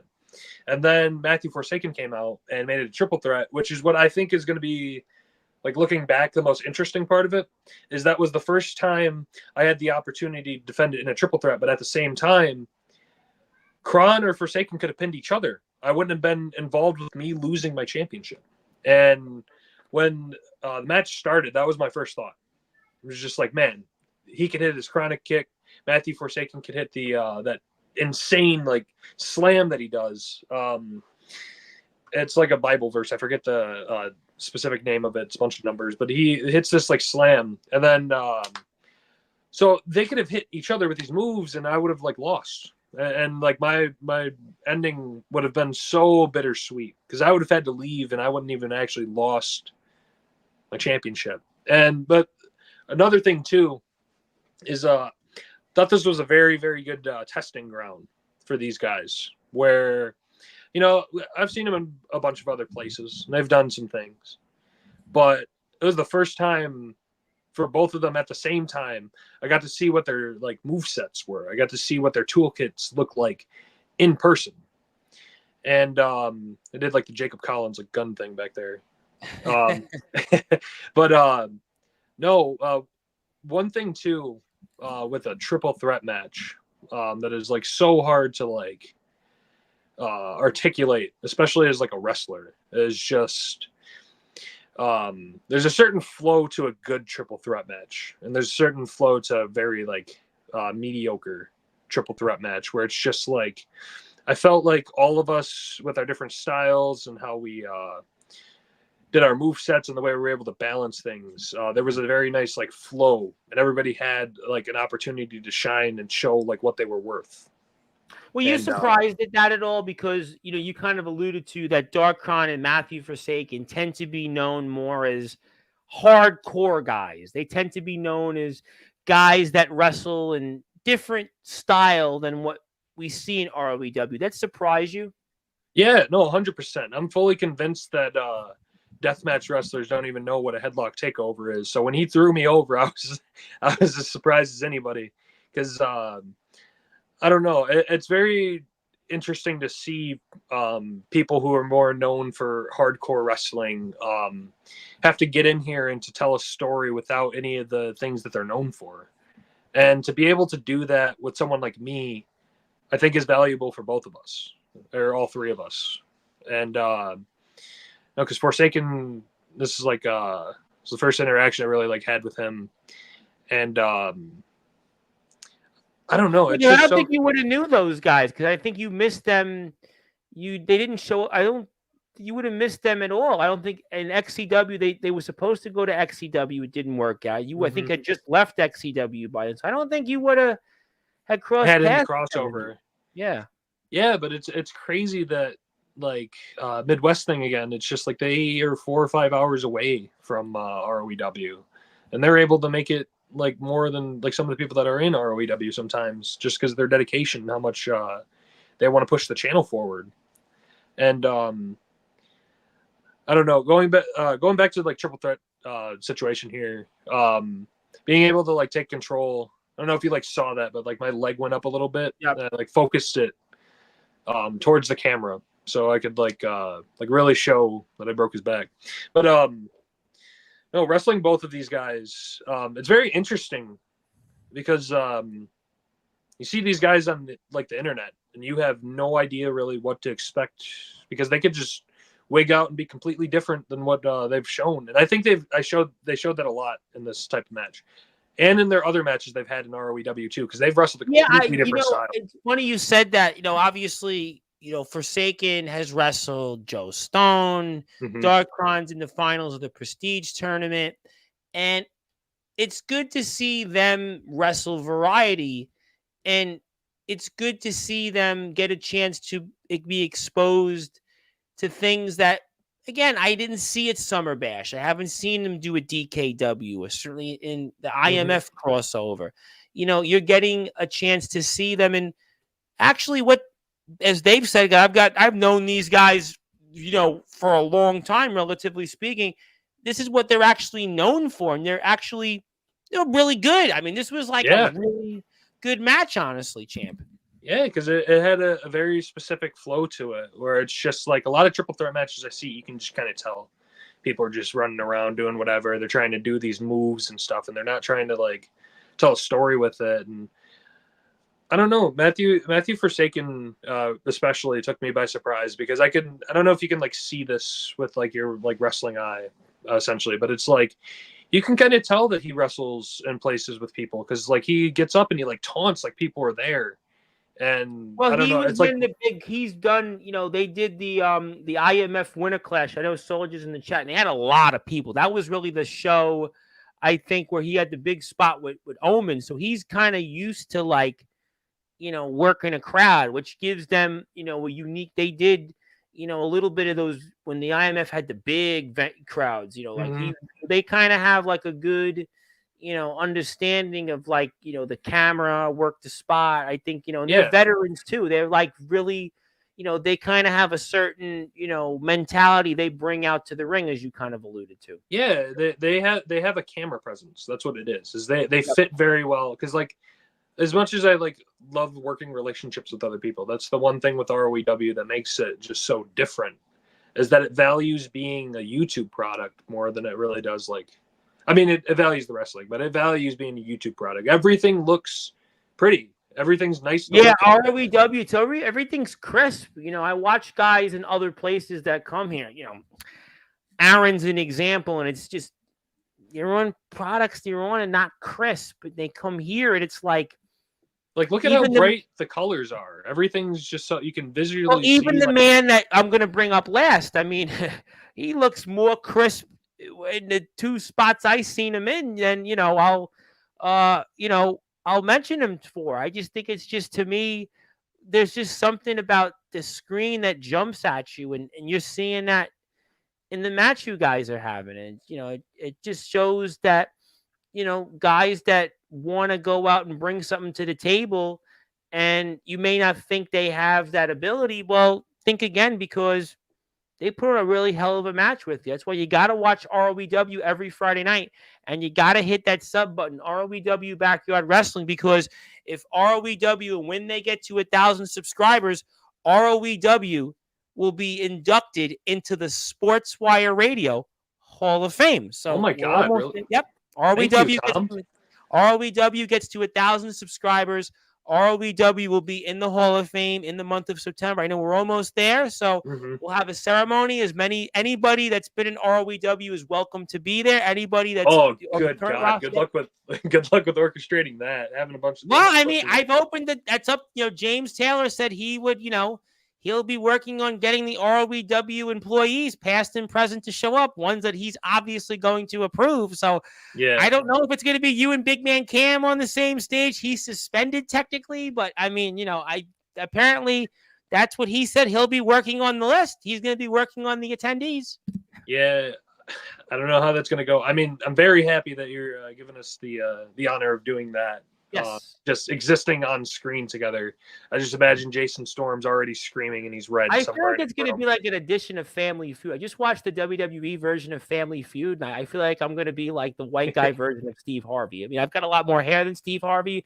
I am trying my stand-up comedy routine these days, but I feel like that is going to be like the Sportswire version of Family Feud. Yeah, I don't know. I think there should be like a visual shot of everyone who's not Jason Storm. Taking a nice solid bite of pizza on stream when we get inducted. Well, that's James has said a few things, but you got the win here, and obviously big victory. The chapters continue, and I mean, what's your impressions overall in the match, and just what do you think the future is for now that Darkron and Forsaken are a part of DKW full time here in ROEW? Oh, I think they have bright futures. I think both of them, with time and a little bit of effort. I know it's a long drive, but just the showcase that they were able to put on here with the amount of time that we had for this match was just excellent. I particularly enjoy. We didn't get to talk about it like right when it was happening, but right towards the end of the match, right, a lot of the like beginning stuff you saw in the triple threat portion of it was just kind of like me and Matthew Forsaken, or Matthew Forsaken and Kron, or me and Kron, right towards the end of the match, it was just kind of, we were getting into a flow where all of us were just kind of intertwining. Like I was throwing Matthew Forsaken on top of Kron. I didn't even know he was like back there. And look at this. It's like I pick him up, he kicks me in the stomach. He's gonna get me, and it's like, oh my God, he's gonna win, right? But then it's like, nope, there's Kron, and then I notice Kron, and then it's like I'm spinning around. Now I have him, but I don't have him because he spins me around. Like it's just so much like orchestrated, just like bang. Like it's just, I don't know. You know what I think helped in the match? I'll tell you what I think helped is that you wrestled a triple threat match, sure. Guys that you haven't wrestled, but those guys have been wrestling each other since they're kids. So they have they know how to feed off each other. And that might have helped. Yeah, it's definitely a chemistry thing. But I do think it's just a big, giant like heap of just natural intuition, I'd say, because they adapted very, very, very well. Because I know they've had matches on ROEW, and they're going to continue having matches on ROEW. But I see Money and Darkron are going to square off in the finals of the Prestige title tournament as well. Yeah, because how insane would that be? Where like Kron has the opportunity to go in and become the first ROEW Prestige champion with a completely different, like, I can't even, like, the Prestige rule set in and of itself is crazy. But someone like Kron, who is known for this very specific style, goes the complete opposite route and makes it all the way to the final. Like, that's what I just love ROEW. Well, and that's what you get with ROEW, and that's why you have to, if you're here, hit that sub button. You got to hit it, because ROEW, you get everything and anything. I want to stay on sort of Ohio in a second, but let me run through a few comments here. Mr. Darkron wants to say, thank you, gentlemen, so much. It was a complete honor for us to share the ring with you. So thank you. We love Kron, love him. This guest here is a little bit impatient. but I'm saving him for last. So don't you worry. You're going to come up in about hopefully the next 30 minutes. So hang on tight here. Yes, the chat is working.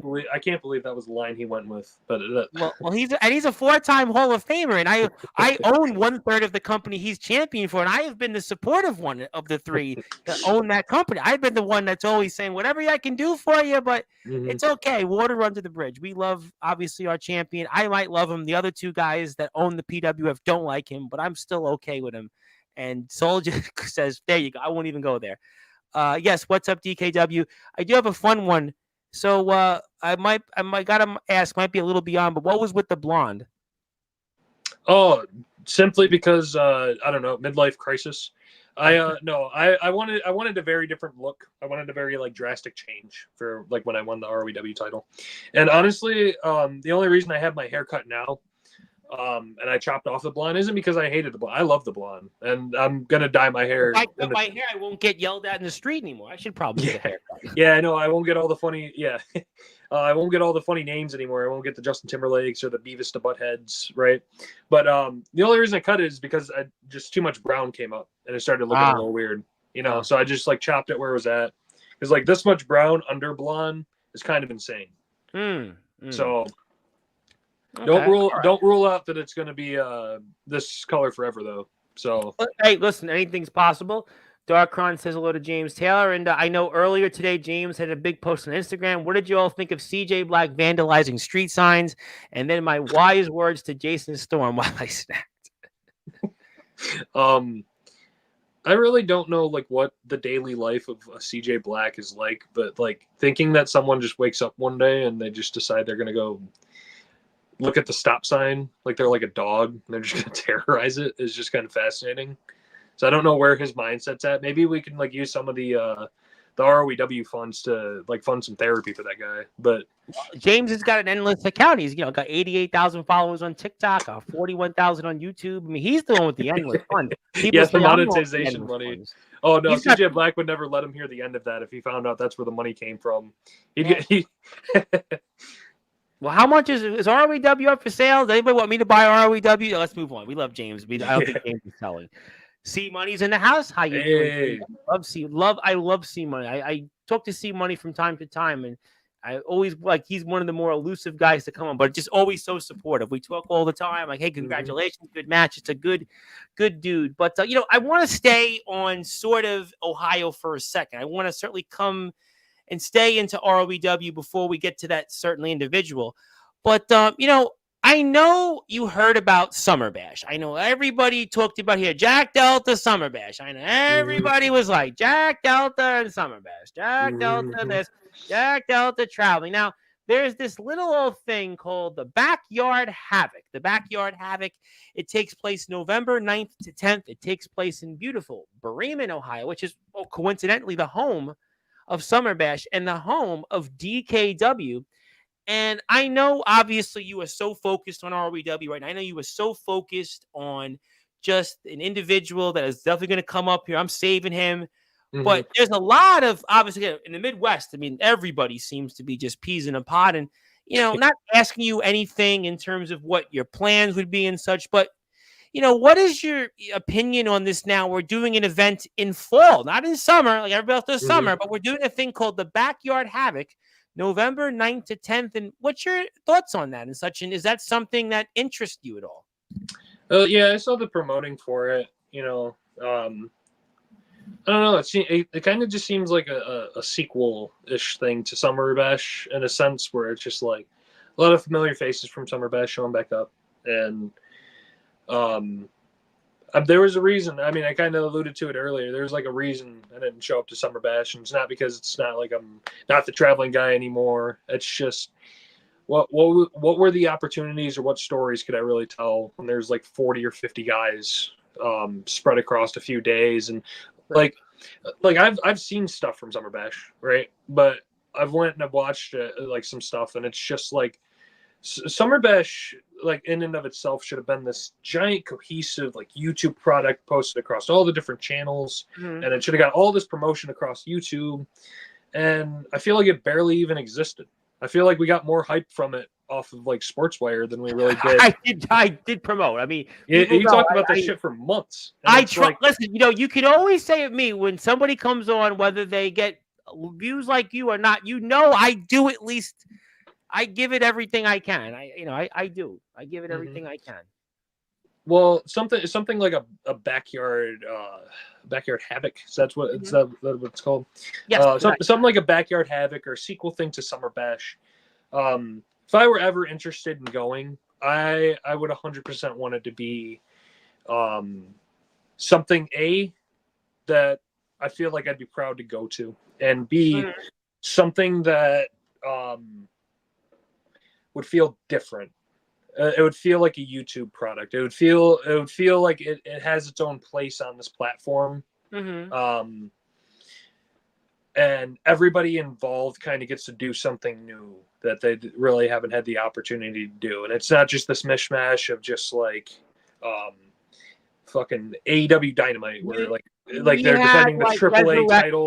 Was there? You had WCE. Yeah. You had IMF, DKW. You had XCW, CBW. Yeah.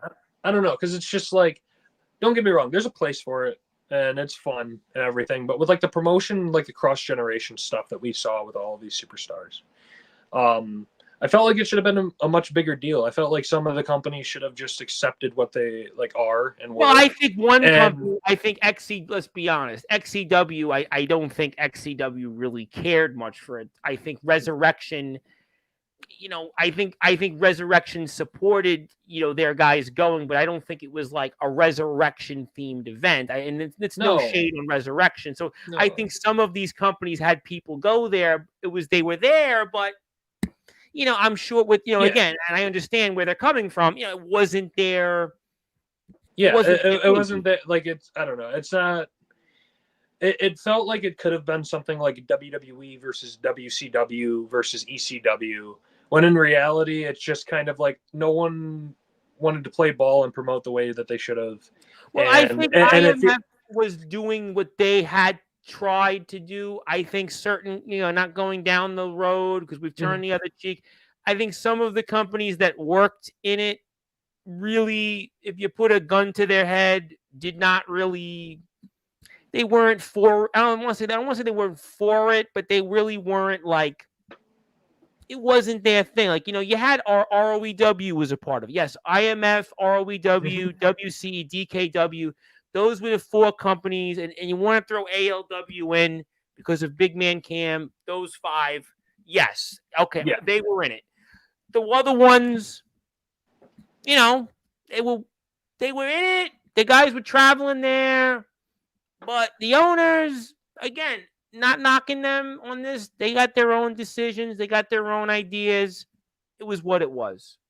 No, there's just a place for it, and like I'm not gonna sit here and shit on the whole thing because it was did what it needed to do. Everyone had fun that was there. Yeah, I think you still got a lot of things very successful. D'Angelo, the Flame. You got to see the ladder match. You got people. Remy Ravage came back to the yard. You saw, Big Man Cam and Sean Jovi. You saw, Anthony Steele in a light that a lot of people really liked.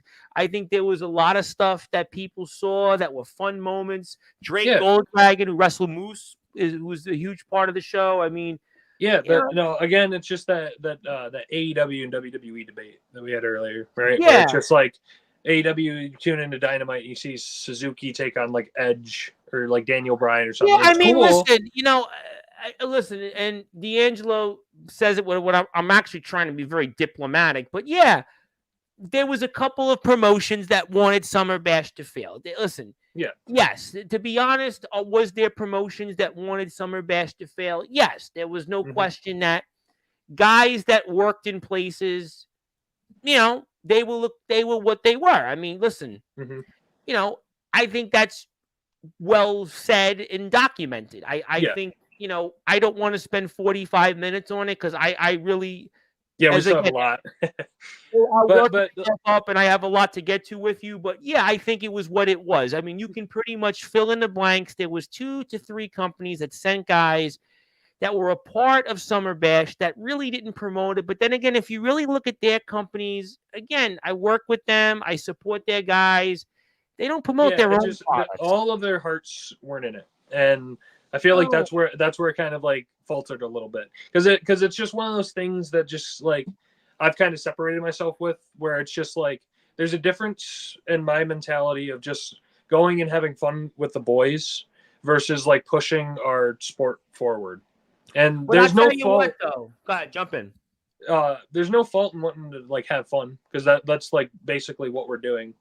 But something like a sequel to Summer Bash, right? Like a Backyard Havoc. I'd want something that people would remember what I did in it. You know what I mean?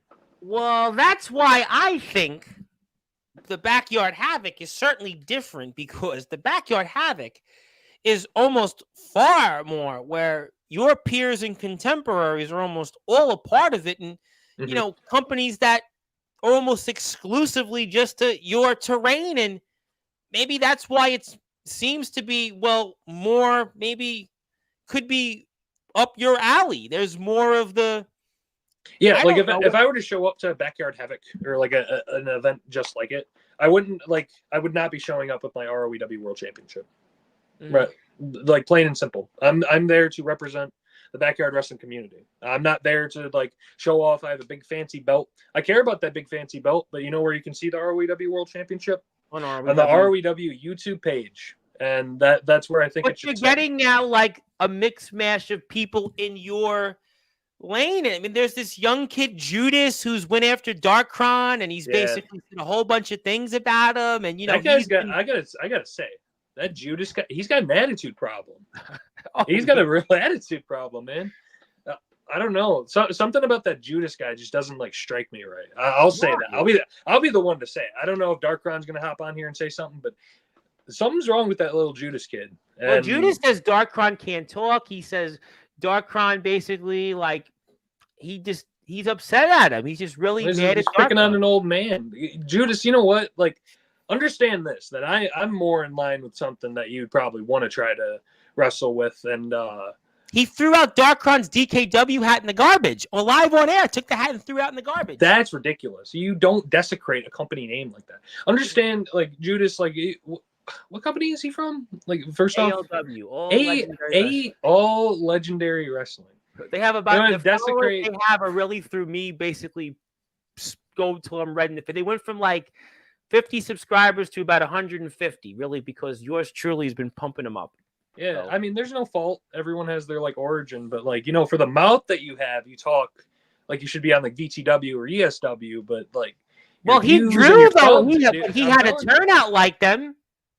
He drew a lot of people when he's here. He's become a big drawing card. He comes in here, he dresses up in a suit, he talks like there's no tomorrow, and he's not afraid of anybody.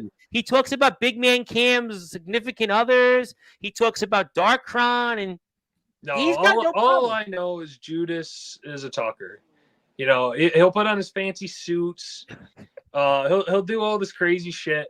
But I guarantee you, if I ever stepped in the ring or on the ground with all legendary wrestling, if I ever stepped foot across from Judas, I would boot him in the face. I would pick him up for the Delta driver, and that would be the end of the match. There would be no other.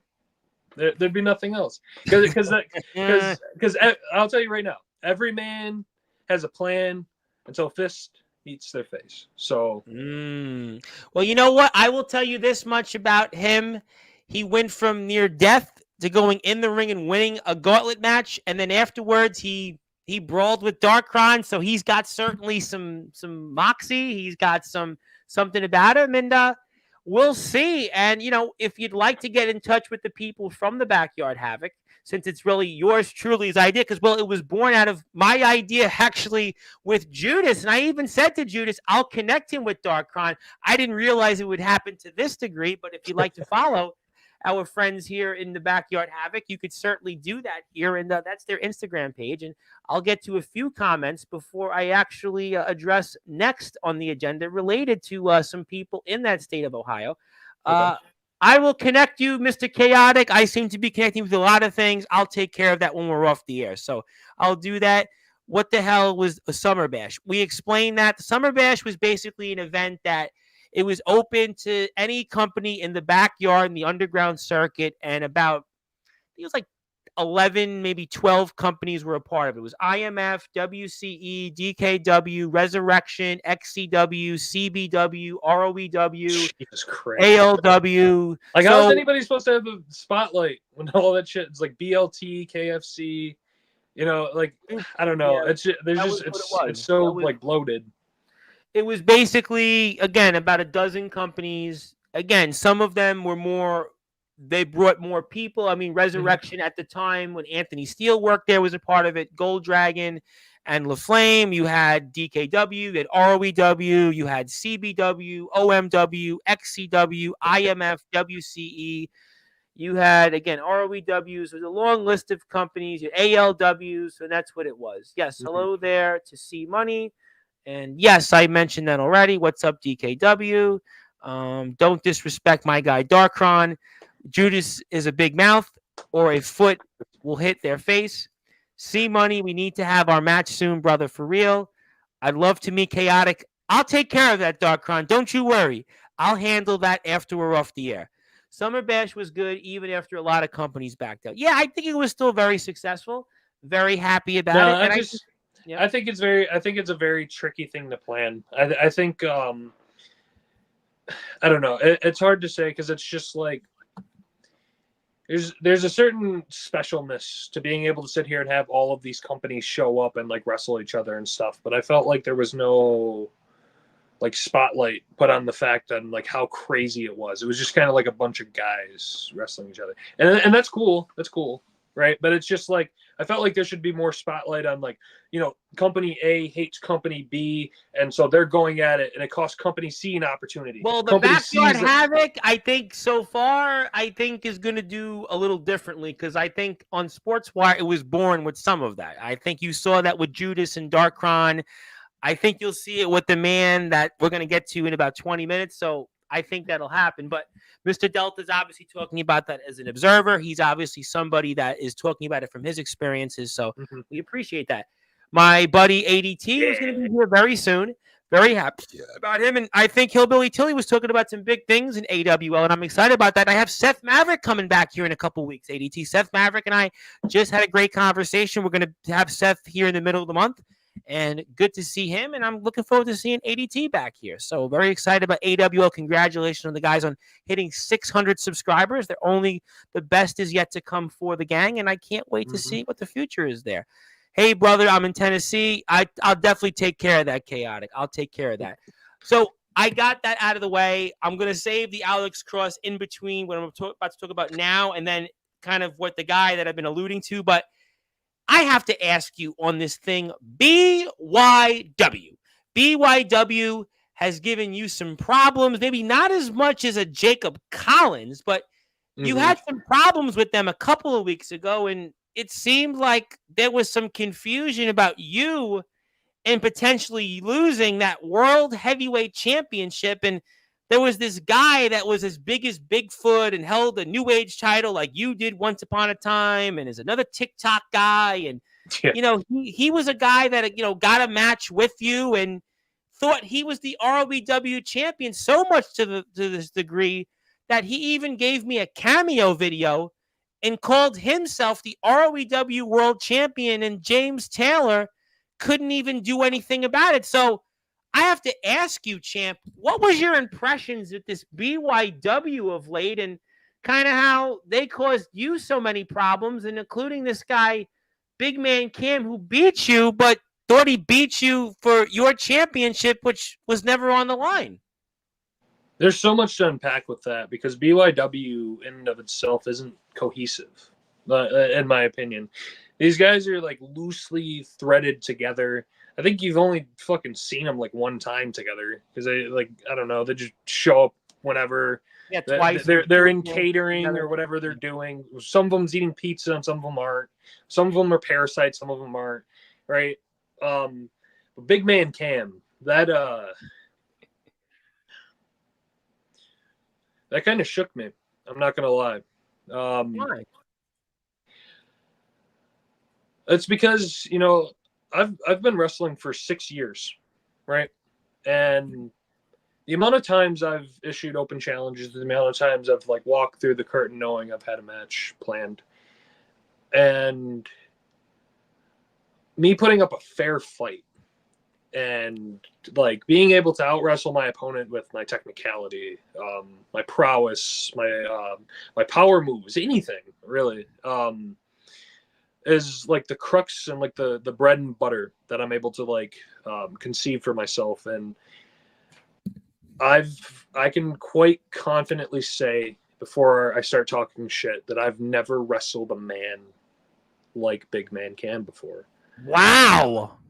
And that's because, I've wrestled bigger guys, right? Yes. But everything I threw at Big Man Cam, he just ate it. He ate it like he ate the catering. And it's just like he was able to like sit there and he took my shoulder tackle. I'm 220 pounds flying through the air. You're a big guy. You're like 6'3". I mean, I'm a big dude. And I flew through the air and he didn't even budge. He didn't move. His fat ass didn't move. And what just shakes me, like, it's just crazy to me that this dude, he was able to, like, not only, like, withstand all of my offense, he was able to put me down. And, like, I can't describe in words what that means, like, as a competitor, because that just makes me feel ashamed. It makes me feel... Why? Because it's just, if the title was actually on the line, I'd be gone. That there would be no more me. All of my stories, all of these like potential people that hop in the Sportswire chat and want to wrestle me, all of the people in ROEW that are sitting here becoming homegrown talent, they wouldn't have the opportunity to wrestle me. And it's just, God, there's just so much fat in that fucking ring. It's just like there's like 1,000 pounds of man in that ring right now. But No. it's just Big Man Cam like quite literally beat the shit out of me. Well, if it makes you feel better, we posted a video of him 2 days ago from TikTok where he had a video with the Hulkster, Hulk Hogan, and he made Hogan look small. Yeah, I also saw him kiss Hogan, but we're not going to talk about that. Yeah, I mean, he has his way of humor in certain ways. But he might be able to get away with that on Silver Wolf's show, but this is a family show, and we actually have people watch this show. So, yeah, we can't do that here. Fuck you, Silver. Anyways, no, fucking Big Man Cam, it's something huge I'm gonna have to tackle. It's just, first off, I mean, like, it's the elephant in the room besides him that like I like all night I haven't like held the championship because I don't have it anymore. He really thought that he beat me for the championship when it was just a simple match. They pissed me off to the point that like I didn't want to sit there and brawl because I would have obviously got my ass kicked, right? Because there's 3 of them. I wanted the opportunity to wrestle a match, and it was just, I was so taken back by the fact that like anything I did to this dude was like an ineffective Pokemon move, and bro did not move. He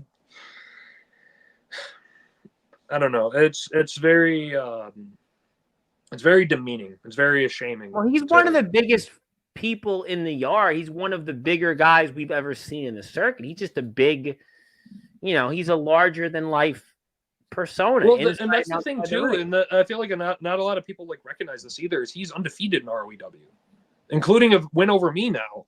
So it's just like if he and he's made some money here, he's had some big wins in ROEW. Yeah, and it's like if he didn't let his ego get in the way and like take the championship, and that's what ultimately got him suspended, right? If he didn't do that, and he had a legitimate shot at the ROEW World Championship, there's a claim to say, like, outside of like Zilla saying her comments, that like he has a shot at actually like beating me for the championship, and that scares me more than anything because I don't want this to go away yet. I feel like I'm just hitting my stride as champion, and to wrestle someone like Big Man Cam, now that I have him scouted, I understand how big he is. My game plan changes, and it goes back to more of an experience thing where I just think there really isn't like a brain in that head. I think it's just all meat. So, but he doesn't have to have brains. He's just used to beating people up. He's a corrections officer once upon a time in real life. he's a guy that's going around and he's beaten people since he was born. I mean, so he doesn't have to have brains. Look at this man's size. Look at No, him. I get that, but it's just the difference in how the match would go. Because right now, like this first match I had with him, I'm running head first into a wall. And it's just like, now that I recognize that, all I got to do is just change my game plan and have him. Liked when you did that to him just there. He probably loved it. Yeah, he's probably weirdly turned on by it right now, and I kind of hate it. But because it's just, I don't know, there's just something like animalistic about this guy that like I feel like it's like we're very lucky it's a PG show. So he can get away with that in other places, but we can't. Not going to do that here. Not going to do that here. Yep. No, but it's just insane because like no one in my career has like manhandled me like that. Like, look at this. I fly through the fucking air and I get dummied like I'm the one standing there. But I'm not. But a lot of guys would have the same problem as you. I know you're one of the bigger guys, but in our circuit, he's just a larger than life presence. I mean, I get that, but I've never had to deal with that. It's just like so many of these other guys, like people that go and wrestle me, like a Jacob Collins or like a C Money or like any of them, like they're on par with me, but I'd still outpower them, And it's just like, I mean, you outpowered Gage Flair once upon a time in TBW. I mean, you wrestled Gage. I mean, Gage wasn't as tall. I mean, you wrestled him. You wrestled Jay Wild. I mean, but those guys wouldn't even compare to what you dealt with him. I mean, I'm quite literally wrestling an immovable object, and that's something that whenever James Taylor lifts the suspension on this fucking guy and he comes back, it's something I have to deal with. It doesn't matter how many number one contenders James crowns. It doesn't matter how many open challenges I have in my future. That's the cloud that's looming over my head right now. That's the thing I'm thinking about. That's the thing that like my focus is kind of on, because it's just like I lost. They're like, no matter what way I put it, I lost that match. And that's forever going to right now beating you up. Let's be fair. 3 is still bigger than 1 by 3 times the number. No, it is. And I don't know. It's just, I don't know. BYW's got its own problems to deal with because Jason Storm, I'm sure, like these guys threw Big Man Cam under the bus when it came to the suspension. Somebody had to go. It's not even that. It's just like you see it right now. You see this like breakdown of like if I was in a faction and one of my friends, or supposed to be friends, pinned the world champion in the middle of the ring, I would be celebrating with them and very happy that they did it and celebrating the opportunity that they might get a world championship shot. But these guys are grabbing the title from each other. These guys are like, I think that you talking about 3 of the biggest personalities in the backyard circuit. You're talking about CJ Black, 7-star superstar twice.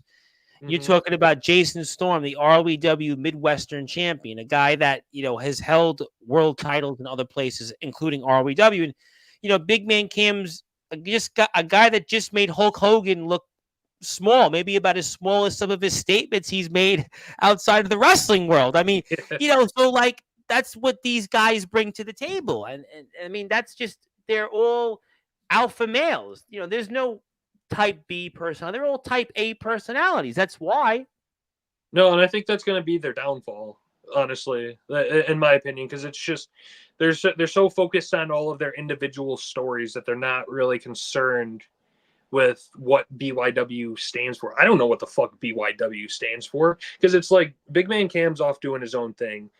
Jason Storm's parading around with the DKW world title, and he's got a sticker on it. I mean, with Jacob Collins, like you said, they could get away with those things, but Jason Storm, I mean, he's running around all over the place. He's in Iowa here. He's talked about it in Ohio. Yeah, he's all over the place. Yeah, and then like CJ Black never leaves his home, so it's like he's there. Like, well, I can't blame him on that. I saw him eating pizza. He can try denying it, but I'm pretty sure all of us saw it. And James posted that. Yes, he assaulted Jacob Collins' dad in his house, which is like, that's crazy. Like that's physical assault. How did he get arrested for that? Well, but Jacob Collins is allowing himself to be bullied. You're not being bullied here. You just happen to be outnumbered, and these guys just want to take your spot. They want to take you out the only way that they can. But one-on-one, big man Cam, it's unknown what he could do to you. It's very unknown. Yeah, I don't know. It just scares me a little bit because that's the taste of what might happen. And that just sticks in my head that is a possibility. Like, that could be the end of my world championship reign. But I'm not going to let that be the end of my world championship reign.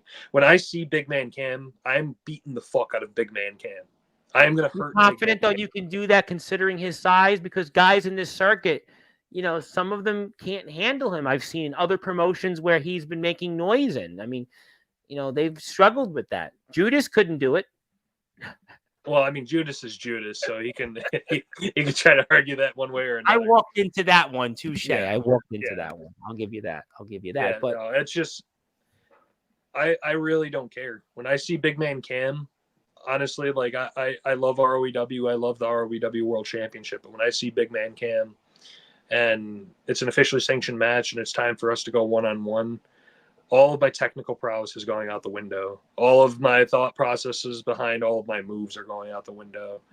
I'm punching Big Man Cam in the face for disrespecting me, disrespecting the ROEW World Championship, which I still don't have. And I don't know. It's just going to be in the back of my mind.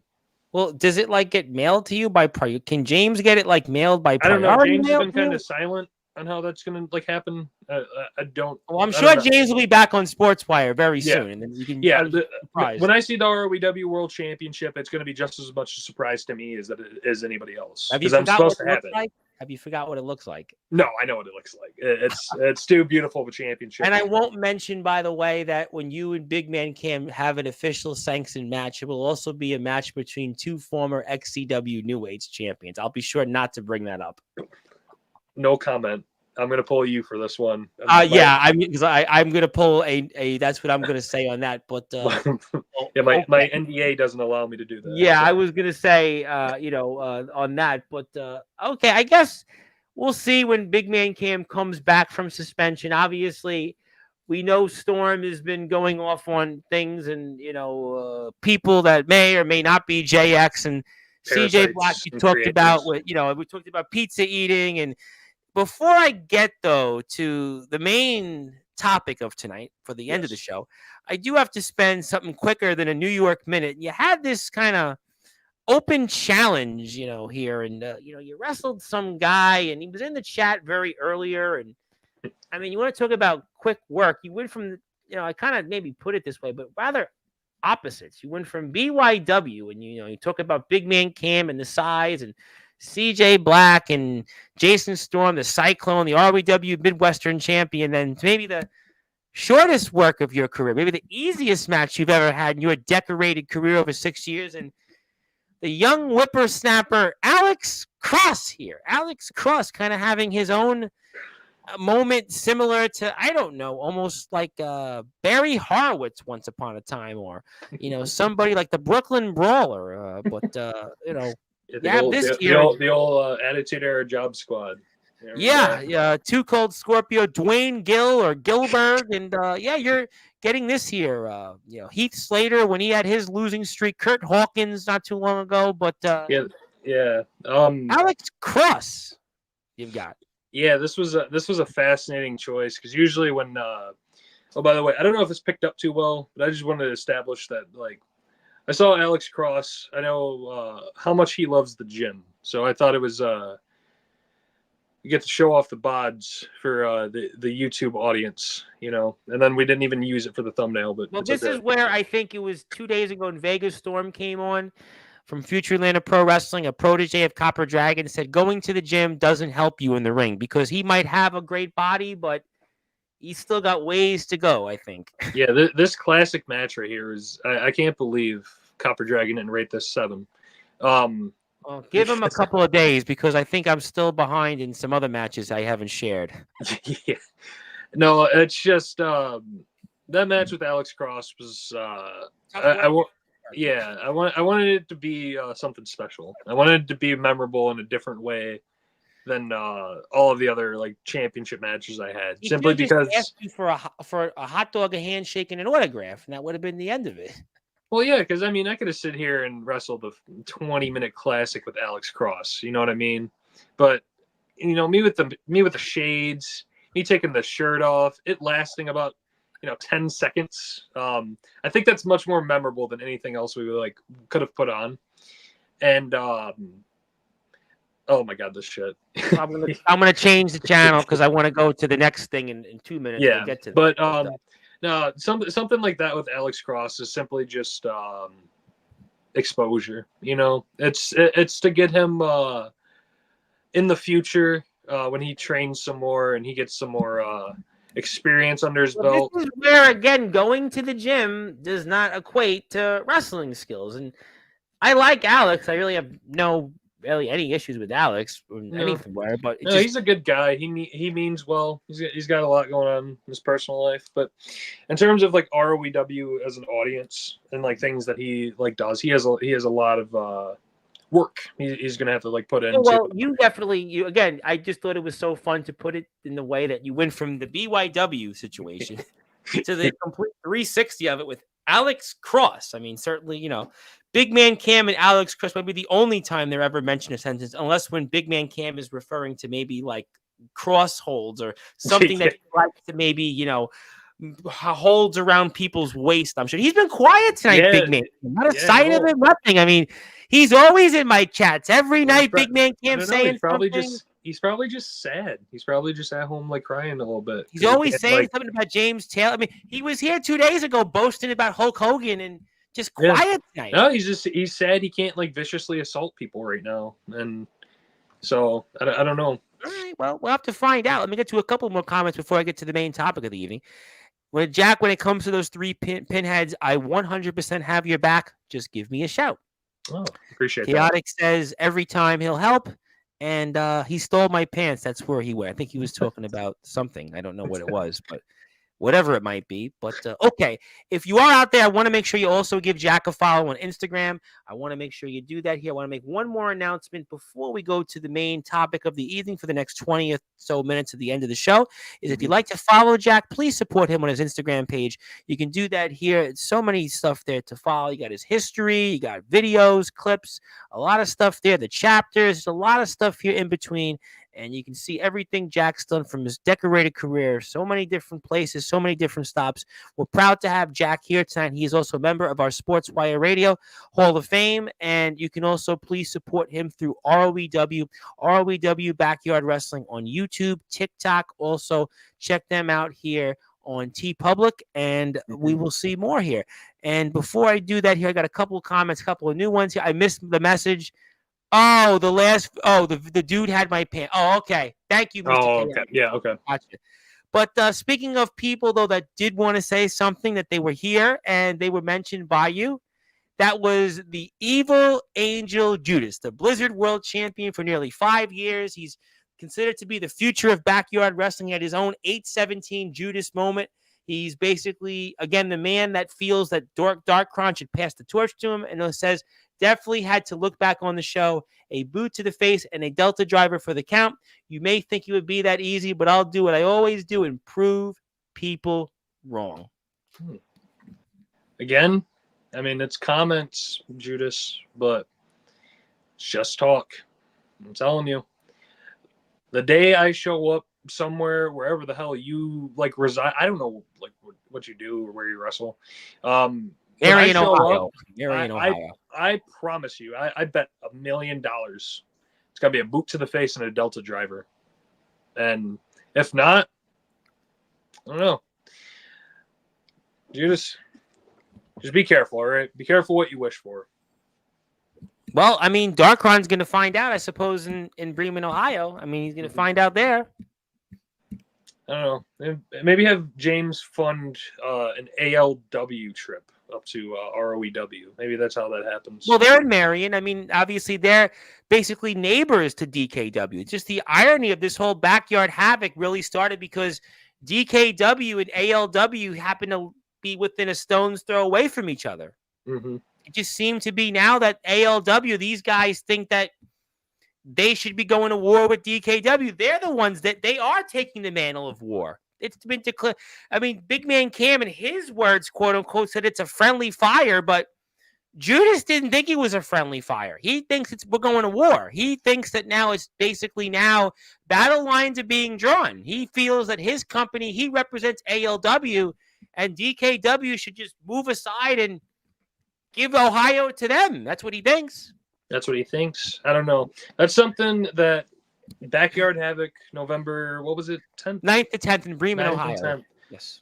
I think that's something he's just going to have to prove because I think there's a big difference between this and Summer Bash because I think you've seen in the Midwest, these companies seem like they're going to war with each other. No, they are. I feel like ALW and DKW and ROEW apparently allies are involved in this. I mean, there is like these companies, it's almost like a world war between these three companies. Especially. Yeah, and see, you know what the benefactor of like the difference between Backyard Havoc and Summer Bash is like how we're like mentioning Backyard Havoc is like it's like wars within companies. It's not just people showing up.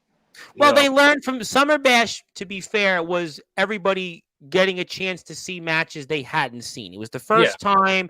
They did one last year, but to this degree was different. Yeah, for the first time. This is different. This is totally different. I mean, that's cool, right? But I think the concept of like, you know, because all right, here's a perfect example. You know how NXT and TNA are doing that thing right now, right? Yes. You know, it's cool if we see Ethan Page versus like Moose, right? But it's much cooler because it's NXT versus TNA. And I think there's more to like draw from that. And the fact that ALW and DKW are butting heads a little bit, I don't know. I think it's good. I think you're seeing like some tensions right now. I think you're starting to see there are certain guys in ALW like Holden, Holloway, and Judas that they feel guys like Darkron should step aside and just, you know, pass the baton. And they feel that guys like Big Man Cam, you know, have kind of let their company down. And the Big Man Cam's been so focused on you know, with his alliance with ROEW and going to other places that he, you know, he's not letting his home be supported. And guys like Judas and guys like Holden Holloway, they feel that, hey, this is something for us. This is basically like we're fighting for our company. We're fighting for our supremacy. And Judas even said that DKW has been latching off the coattails of ROEW. He said that companies like DKW have been latching onto the coattails of the IMF and even WCE. He said DKW has been basically. That's what Judas felt. Judas was like, he said, diabolical shit, dude. In his mind, he feels that ALW has been doing this until Tom came along on their own. Guys like Judas and Holden Holloway, they've been grateful for Sportswire. They've been grateful, but he's saying in his mind that DKW is basically riding on the success and the coattails of you and ROEW and IMF and WCE even, and that DKW is this company that doesn't exist really, and he's the one that's been carrying the torch in the backyard. He's been saying that he's the one that's really been putting Ohio backyard wrestling on the map. He's been even saying in his mind, he's putting Ohio backyard wrestling on the map.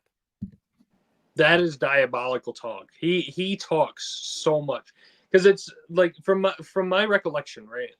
Yeah. Judas has not done any of the like traveling that like Darkron and Matthew Forsaken have done. Because right? in his mind, he's been a champion for 5 years. He said he's been representing his home state, and he's been making sure the community gets supported in his home state. Yeah, all 150 subscribers, right? Well, but they get fans to show up. He said he's been focusing on getting sold out shows, paying people off. Because he's a fucking bastard. He doesn't have my bank account. He doesn't have my bank account there. Let's just go a little forward there. But the point is that he feels that it's his. No, I get it. I'm messing around a little bit. I will say, if there ever was an opportunity, right, for me and the people of ROEW, like we have our fucking differences. You know what I mean? Like I hate some of the people in ROEW, like with every fiber of my being. But if it came down to something where it's like a DKW versus ALW, and it's a company on company brand battle in terms of supremacy, in terms of who the better workers are, in terms of who the championships mean more prestige, you have to pick a side. You have to pick your brand. And so I think that's just worth noting.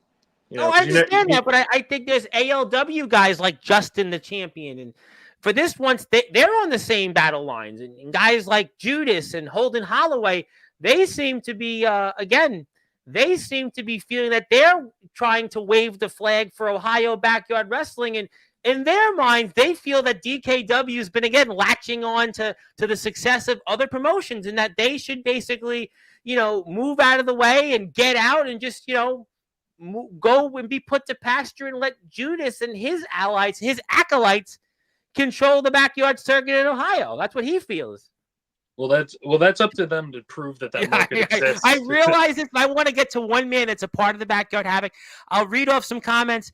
Trey Mysticality, who's actually Darkron's tag team partner in the Backyard Havoc match that they're having with Matthew Forsaken and Judas. By the way, that's an interesting combination. Hey, Jack Delta, I'm a huge fan, and Judas, screw you as always. So there's one person in the Backyard Havoc respecting you. Omen Black, our buddy, it's his show after all. Don't lie, we know you got that James Taylor plushie in your room, champ.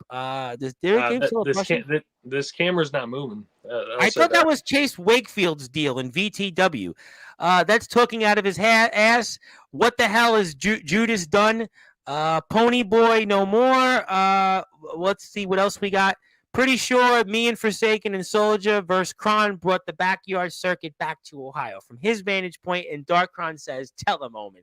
Well, that's certainly what we'll, I'm sure, find out more of. But in the interest of time, it's time to bring up the man that I have been waiting for the entire night to talk about. A man that, you were the outsider, Jack Delta. You were certainly the outsider, no question about it. Everything you have done, you were the walking definition of an outsider. 200 matches, 10 different states, 26 different promotions, 28 championships. You got 9 world titles. You currently have 1. But there's a guy right now that he's also a world champion. As a matter of fact, you shared a locker room with him once upon a time. As a matter of fact, you were champions even at the same time of him. And, well, he's basically looking to take the title of being maybe the biggest outsider of them all. And he maybe made his own shot, and he fired his own shot in maybe more spectacular fashion than anybody else has toward your title reign. That includes all of the people we've chronologically spoke about tonight.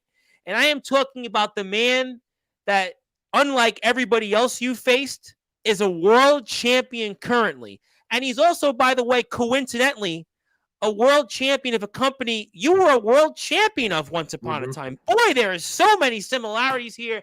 And I'm talking about the first real wrestler. I am talking about the man that once upon a time was from Mulholland Drive. He's the only 4-time Sportswire Radio Hall of Famer. He holds the second longest run of any tag team champion in XCW history. He is the PWF World Heavyweight Champion at the moment. I'm talking about Justin Parsley. Jack Delta, I'm going to let you now respond in kindly to what he did to you last week and everything else he said this week. Firstly, I want to say this man actually hit me where it hurts because, James Taylor had announced that we had signed the biggest talent in the history of ROEW. I was so prepared for anybody to walk out. I was prepared for maybe an old MEBW friend to come out. I was prepared for maybe, like a Matt DeMorris or like one of these old BYWN members to come out. I would have said RJS even. I would have said RJS, believe it or not. I would have said him. RJS. Like anybody was a possibility.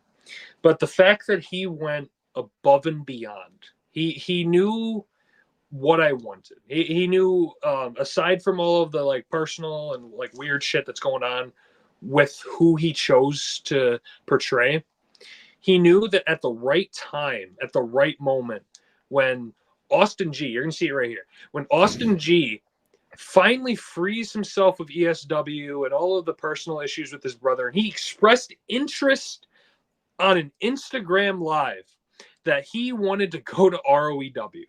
When I saw this Titantron, I thought because Tom, you have your Mount Rushmore of things. This match, me and Austin G, would quite literally be the biggest match in backyard wrestling history. It would. Easily. Because that was the establishment of backyard wrestling. Austin G right now. I got Austin G. Yeah, he's here. Yeah. Even down to the taunts. Are you fucking kidding me? Like, he gets me up. He hits me with a grenade. He does, like, the turnout with it. And he does the full taunt. And even at this point, when I heard the saw and I was out of breath, I thought it was him. You thought it was, but then you saw David Spade. You saw David Spade with a David Spade from Grown Ups popped out of the fucking mask, and I couldn't believe it. And he starts attacking me, and it's setting in that it's just this facade. It's this fucking. I don't know. There's just something so fake about this real wrestler that he had to play somebody else. He had to do these mind games. When at least Aaron Blaze came out and looked me in the face and then hit me, right? He had the balls to look me in the eyes before he just attacked me from behind. But this real wrestler who miraculously somehow found a car and he's able to make it to these places now. He won the PWF World Championship, which I've won before. And he's acknowledging he's the first, but technically you won the title last year. It's just a different incarnation. But the point is, And then he drops this fucking heater of a line where he says, I'm not coming for you, Delta. I already came, which ruins the PG-ness of this show. And I just can't believe it. That, like, out of all of the ways, because like you've mentioned before, I met this man at XCW Encounters. I shared a locker room with him, and you shared him on here months ago. I remember when you were here, he was a tag team champion. I think you had maybe just won the New Age title for the period of time. You were the champion, and it seemed like everything was good in the locker room. As far as I knew, I didn't think there was any issues in the XCW locker room. You guys were champions at the same time. Yeah, and that's the thing is we shared a bonding moment. Like, I considered us friends, and I don't know. There's just something about the smell of gold that just makes people stab you in the back. They turn on you. They get the opportunity, and like it's just like a real life thing when you exceed your use for someone. That's what Sullivan was saying all this time. He said on this platform, Tom, you don't know Justin Parsley. Justin Parsley. He ain't this, happy-go-lucky guy just wants to be here. This is who he is. He's Parsley. He's a sinner now. He's a sinner. And he's a sinner. And, like, quite literally, like, up until this point, he was known as, like, a tag guy. And, like, he just so happened, like, he still continues it. He continues this facade in XCW where he's teaming up with Rob Slater. But everywhere he goes, he leaves Rob Slater behind. So it's like, what does their friendship really consist of? Like, is it just? That's a good question. I wouldn't know that answer. That's my point. It's just this more so than anything that I've like faced before is more of just a character study than it really is a challenge because I'm just trying to figure out who this guy really is. I don't know what face of Justin Parsley. But that could make him more dangerous than even Big Man Cam, certainly Aaron Blaze. JX, you want to throw Kron and Forsaken, fine. Yeah. But this is what makes him more dangerous. He's almost like the equivalent of a Robert De Niro in the movie Cape Fear.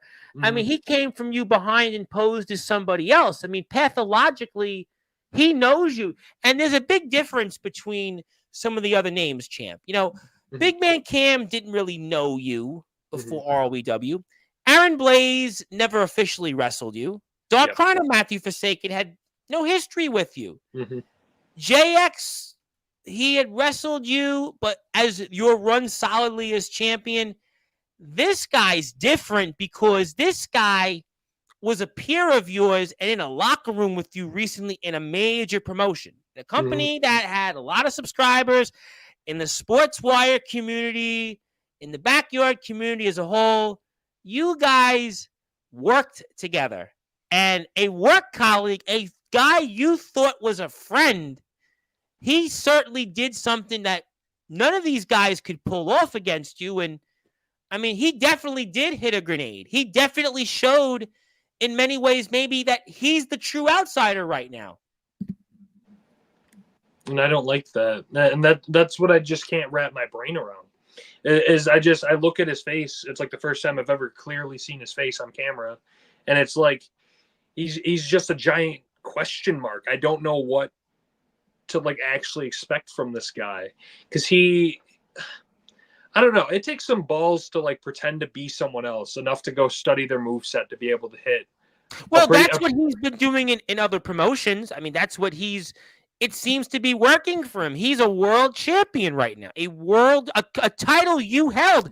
Is he maybe pretending to be you? Because you were the PWF world champion last year. You were that champion. You were the champion. That is an interesting way to put it. I didn't think about that because it is in the same lineage. So it's like, I don't know. Maybe he got a whiff of gold. He got let off the leash of XCW, and now he has the opportunity to not wrestle. Well, and again, didn't you do the same thing? You left XCW, and you decided you were going to make your home full time at ROEW, and you're on the greatest run of your career. Maybe he studied that and said, you know what? Let me get off the leash of XCW, and I spread my wings elsewhere in other promotions, win a world title, and I'm going to do the same thing in ROEW, and I'm just going to copy Jack Delta and maybe just go out and now be the ROEW champion and hold that for months. Maybe that's what other wrestlers have been mentioned as pathological liars without being brought up on this platform to give them relevancy. But there was a guy that would copy everything and do different things. And maybe that's what Justin Parsley's doing. He's copying your runs. Maybe that's what it is. I don't know. I think that might be his downfall, though. Like if you view it in that sense, right, where he's like taking the blueprint that I established, it doesn't mean the house that he builds is going to be the same. He's been successful so far with it, though. He's been successful. He beat C-Money, beat him last week. Yeah, I mean that is true, but I don't know. I view it as the difference in Justin Parsley had to leave XCW to prove how successful he was. Where me in XCW, I went in, I barely had a few matches, and I like captured the New Age title with barely any effort. And Justin here had to leave his home state to go win a world championship, and he had to leave his home state again to go wrestle in a completely different place. So I don't know if the comparability of how successful he thinks he is. And maybe that's just a part of his brain. In his mind, he could say he was an original guy in the backyard circuit in his state, Indiana, once upon a time, had his own promotion, was very successful. He's going out as an outsider. He's been a very successful podcaster. His podcast has generated thousands of views on his own. He's been a successful DJ on his own as an outsider. And wrestling, he's just doing well as an outsider, and that's why he wants to be, and he, in his mind, portrays himself as the true outsider, and it's going to be potentially, if he gets his way, at your expense and sends you packing, and he'll just take your spot and take over XCW, and he's even alluded to things about some of the people you've been having trouble with, and well, ROEW, like BYW. No, you're right. You're 100% right. He's dangerous. This guy's I know this guy. Listen, look at him. Look at his fucking eyes. He's bugging out right now. He's like that one fucking episode of Raw with R-Truth. I know you shared a locker room with him, but I know him better than you. You know why I know him better?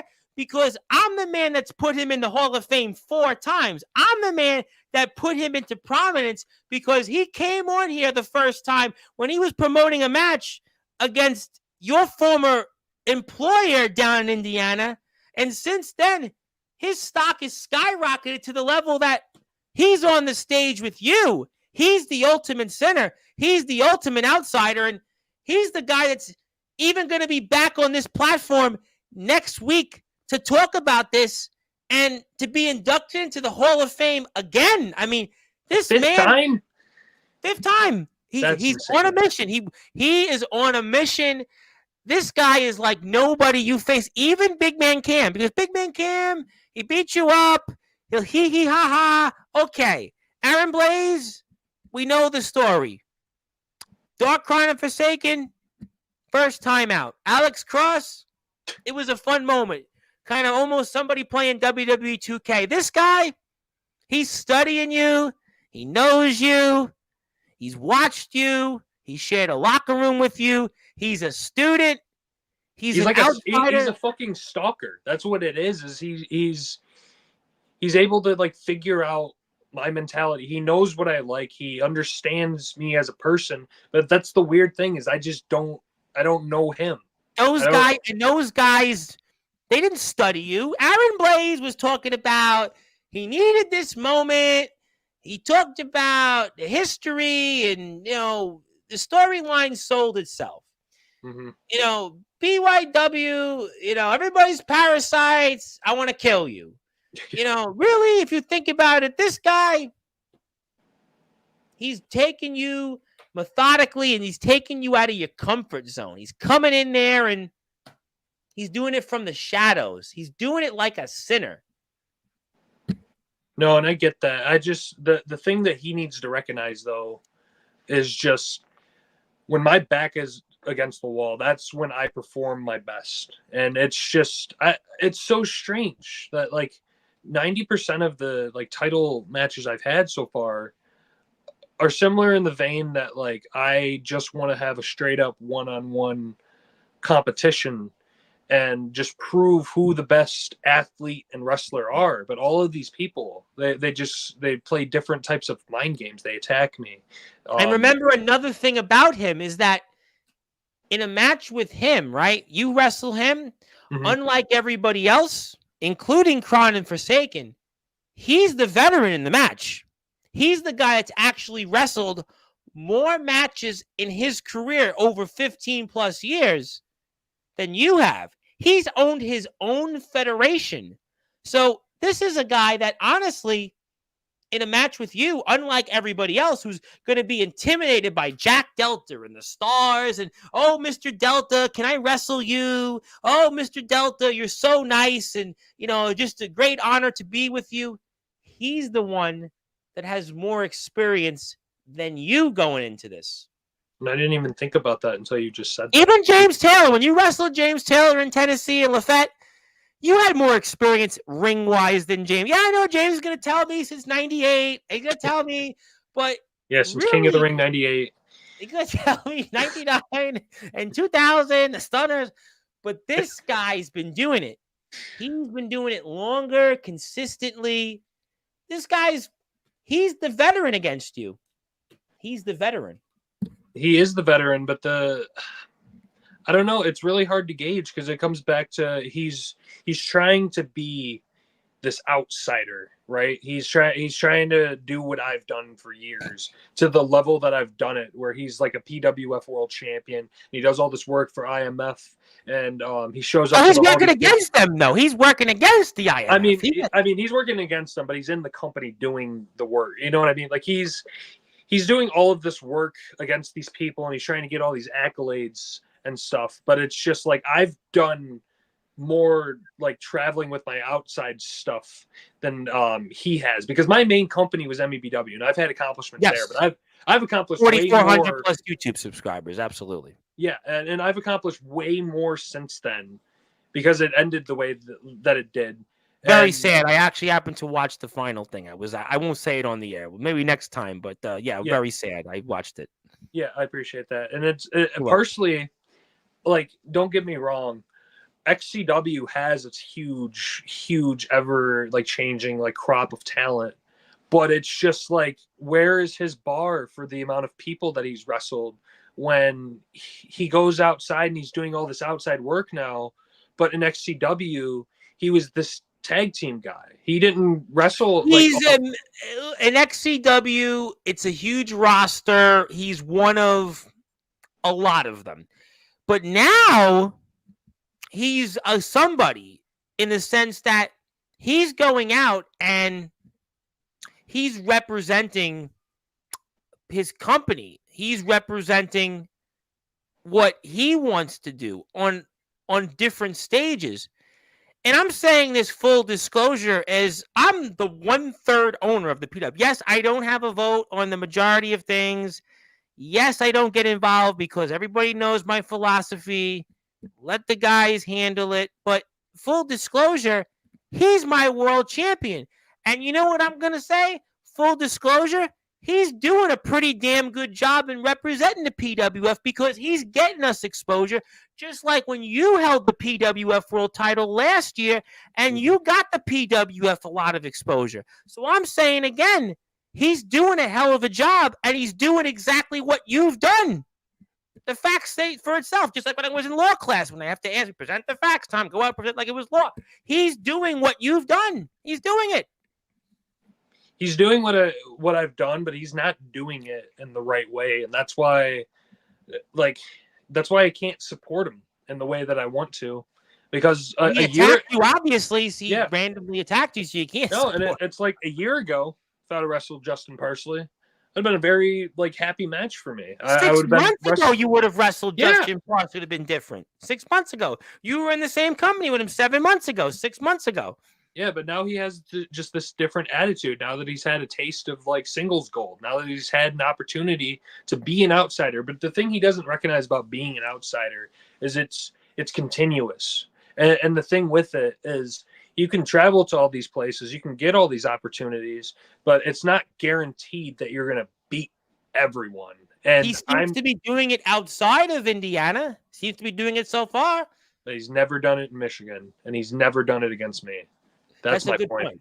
That's a very good point. That's my point. Because I hop on Sportzwire every so often, and we'll have people in the chat. We'll have things that I'm building towards. And he's got a lot to say, by the way. I mean, people are fired up all of a sudden. Yeah, fired up. I'm sure. Yeah, no, two almost 3 hours into the show, and there's still you come on. There's certain guys that you come on.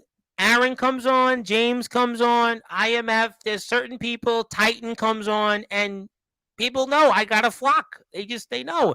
And he's here. He's going to be here next Monday. You bet he's going to get the same response. He's another one. He's a draw here. There's certain people that they pull out that type of emotion, and he's doing that. He's got you uncomfortable, champ. He's got you uncomfortable, and he's comfortable at doing the uncomfortable. That's why he's a real wrestler, and that's why he's a sinner. That's what he is. No, he is. He's crafted a fantastic name for himself so far. I'm not going to disregard his accomplishments. He's won a championship that I've won before. That means we're on some fundamental equal ground. It's a history with Jay Wild, Atomic Titan. Mm-hmm. It's a history of a bunch of other guys, but I'm going to acknowledge it because I don't know how the lineage is from their side of it, but I believe it's the same. It's the name, and he's in that discussion, and that's what he's doing, and and he's going out and representing the company, and he's doing an excellent job at that, and he's getting promotion. But the issue is when he goes out there and he has a match just like he has with C Money here with the PWF World Championship on the line, he didn't put the caveat on himself that when he loses the title, he's gone from wherever he decides to defend that championship at.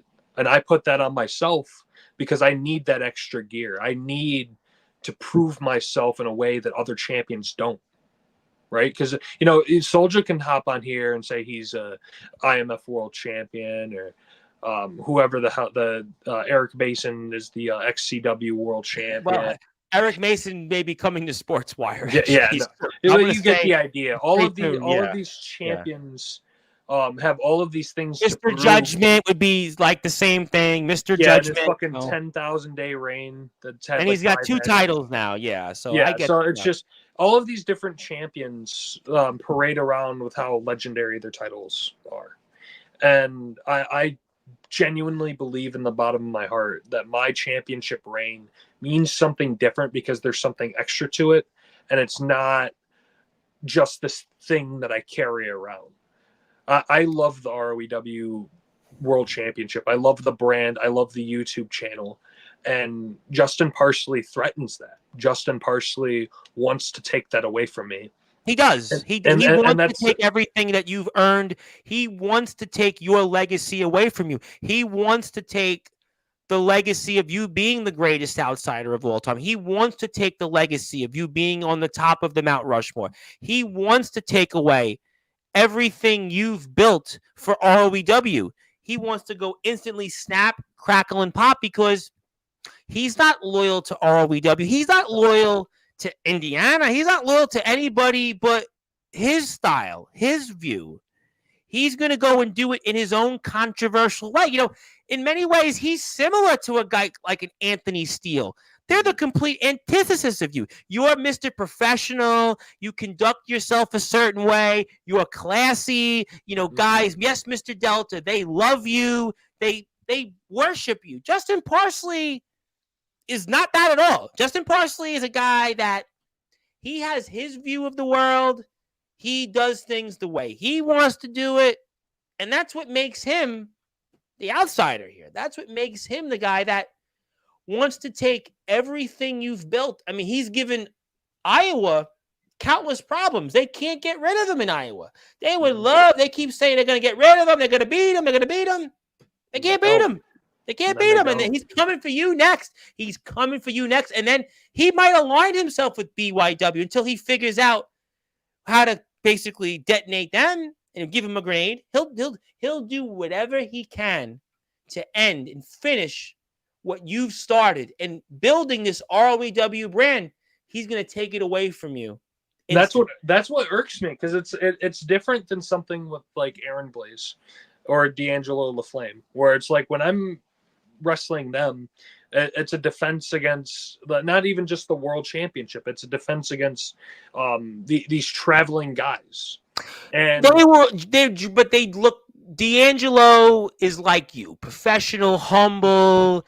He's classy. But my point being is Parsley, right? He's almost like me in the sense of like, you know, I love ROEW, but I'm not an ROEW like homegrown talent. That's not my original company. But I took it over essentially. Yes, go ahead. I took it over essentially like a virus, right? Yeah, and I've made it my own. And that's what he's trying to do to me. And I'm not going to stand for that. Justin Parsley, like, he can be a real one. He can be a sinner. He can have as many nicknames as he wants. But he's not the outsider. I'm the outsider. He's an outsider, but he's not the outsider. Oh, he's an outsider, but not an outsider. Interesting. Yeah. He's an outsider. He's on the outside looking in, and I'm the thing that he's looking at. So and he's different than LaFlame and Blaze, because LaFlame and Blaze, it was just to see who's the best traveling wrestler. Yeah, it's a competition to see how many logos they can fit on a picture. And the difference is Justin Parsley doesn't give a shit that he's at ROEW. He wants to kill the brand, in my opinion. That's what I mean. He wants to take the championship to wherever the fuck he wants to take it. He had a well-documented history with Fletch. Mm-hmm. That history with Fletch, you're thinking about this platform and some of the people here that come on about history and issues with Fletch. Justin Parsley's issues with Fletch, it's legendary. It's literally that's outside like nobody else. He was out of that company and never was in there. So he's a guy that he's only loyal to what he sees. I got a lot of comments here. I want to get to him before we move on to the show. Parsnip, stop acting like that's your title. You and everyone else know it belongs to me. Matthew Forsaken, who was eliminated. What the fuck? That was in the Summer Bash in the Rumble to win the PWF title. Oh, I thought you were talking about mine. I was going to say, what the? Okay. No, that's acceptable. Parsnips is the Justin Parsley nickname. Who was Jack Delta? That's his line. This cryptic fuck. Hello. As for our friends Michael Christian from XCW, I'd say the same to you, Justin, but I got to win over you. 1, 2, 3. Ox McCoy from the Sinners. Parsley already came. Fantastic. He loves the tile design though from the PWF. Yeah. Well, thank you. It is an upgrade from when I won it. I said yes. I gave it when I gave my share of the money. I said, yeah, it's okay. Go for it. The Reverend Money title design. I got the fucking Tennessee basic bare bone. Whatever. Well, is ROEW for sale? James is selling it. F the Sinners. But Mr. Parsley would like to say this: I'll come again and again and again, as many times as it takes to take what means the end of this era of Delta. Dude, I hate this guy. Why does he have to word it like that and make me so irrationally upset? Because it's not only did he fucking pwn me, he has to word it that way and make it weird. So he's got more to say. I'll grab some Powerade for you, Justin. Got to keep the champ hydrated. Interesting. Ox hydrating me and driving my cart couldn't have happened to a nicer guy. What's your favorite sin, Delta? It's definitely not you. Ooh. Say that. Want to say hello to Silk NYC. Thank you, Silk. And if you haven't yet, hit the sub button for our friends at ROEW Backyard Wrestling. And also hit the sub button for me because I'm also trying to get to 1,000 subscribers. So if you can, hit the sub button for me at Sportswire Radio 6579. Also hit the sub button for me and ROEW Backyard Wrestling. So please hit the sub button, and I thank you for tuning in before we move on here. Is Parsley going to come on? He's not going to come on, but he's going to be here Labor Day next Monday night, and he's going to have, I'm sure, a lot to say about that. So I would bring him on, but I am actually starting to have my head hurt because I've been here a long time yelling. Yeah, so. I've had my ring light on my head for like 3 hours now. I'm getting ready to go soon. I have a headache. Nice. Yes, thank you for that. We appreciate that. Jack Delta has to be Violent J's son. This dude is a clown. It's the juggler. Is that a compliment? No, it's not. Fuck this guy. I want to say hello to McCoy. I don't know who you are, but I'll beat your ass too. Just like he's in Justin Parsley's group, The Sinners. Oh, so he's a loser. That's what he is. He actually is sort of a friend of mine, but I'm not going to get in the middle of that. Ox actually is. He likes blood. Mike, MKE. Thank you. I think I don't know. Do you know what Chrissy? No, right? We can move on. We can move on. Hit the sub button though for me while I'm at it. Hit the sub button for me. Hit the sub button for ROEW. James Taylor has arrived. Justin Parsley needs to give a shit he's inside ROEW. I see. He needs to give a shit inside these ROEW. Thank you, James, for confirming. Big shout out to the new international champion in XCW, Remy Ravage.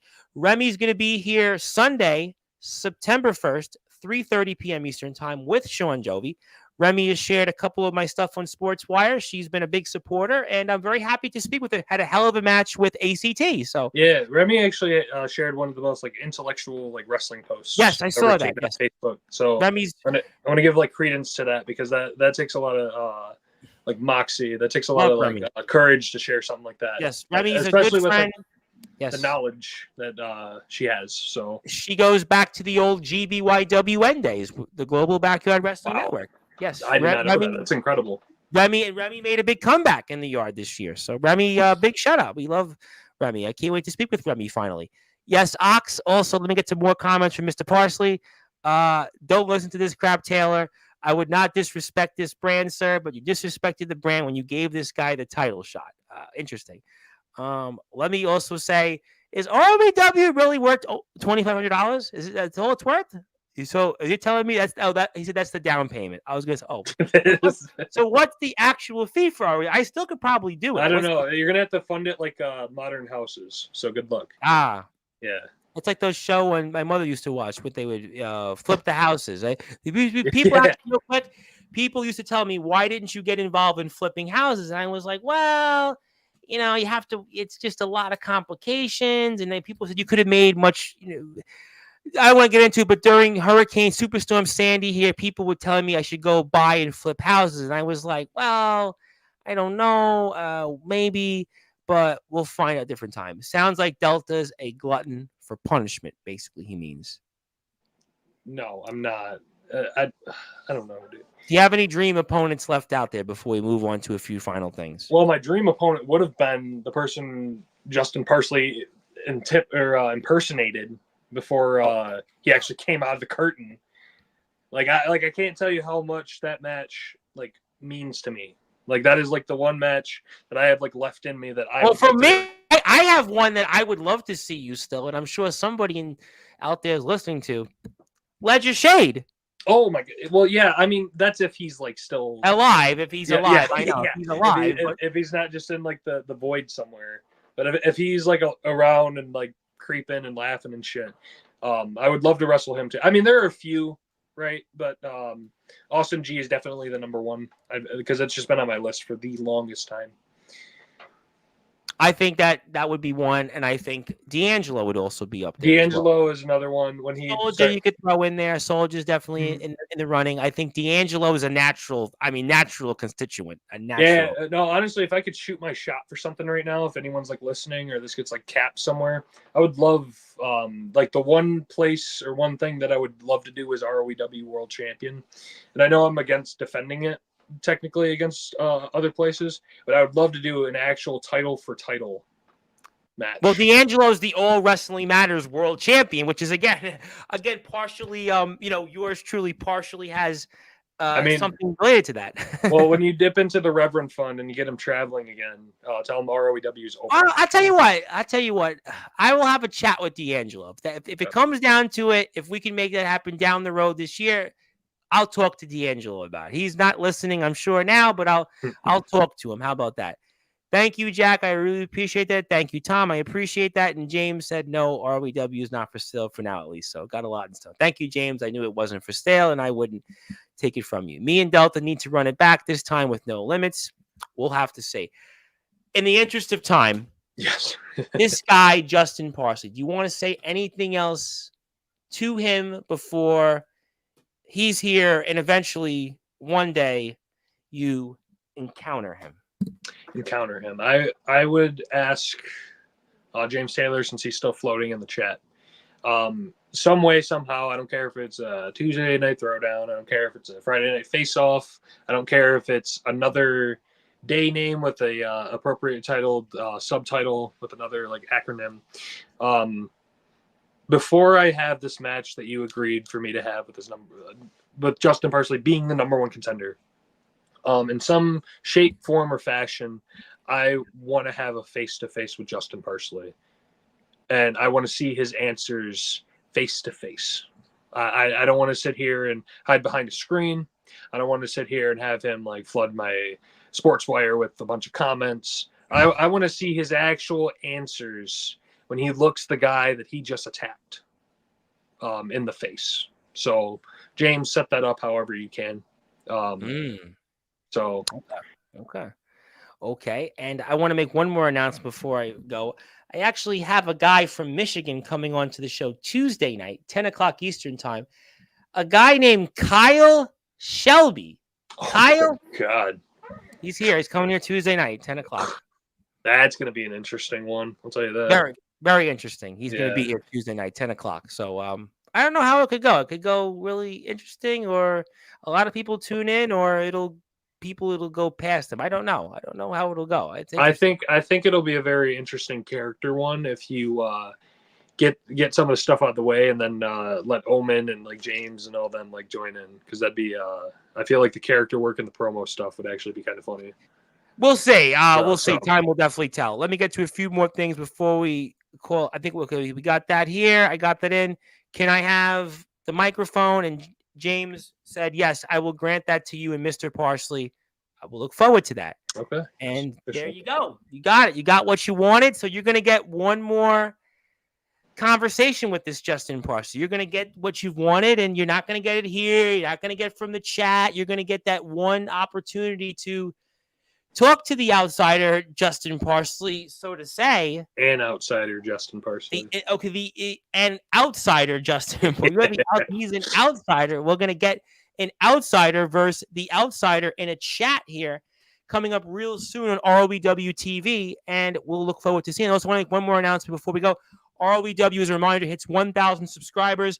They will go into the Sportswire Radio Hall of Fame. I fully expect that ceremony to be in the next few weeks. So stay tuned, because we're only about, I don't know, whatever the number is right now, but we're going to get that, I think, in the next few weeks. So expect a ceremony for that, and it'll be a Family Feud-like show. I've kept you here long enough. I want to give you the floor. I want to give you some closing thoughts. Anything else you want to say? I pass the baton to you. Okay. Firstly, 3 hours. Always setting the records when I come on here, because we always have a lot to talk about. But firstly, want to say thank you to everybody who has supported ROEW, whether it be the YouTube channel, the Instagram, the TikToks, whatever you might have like come across this as. I'm very happy and proud to be the world champion of a company, and we're pushing an actual like YouTube product forward.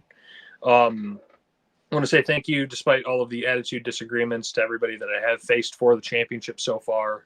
Being a part of this championship run that I've gone on, it is definitely one of the highlights of my entire career. Not even just this year, or the past few years, just my entire career in general.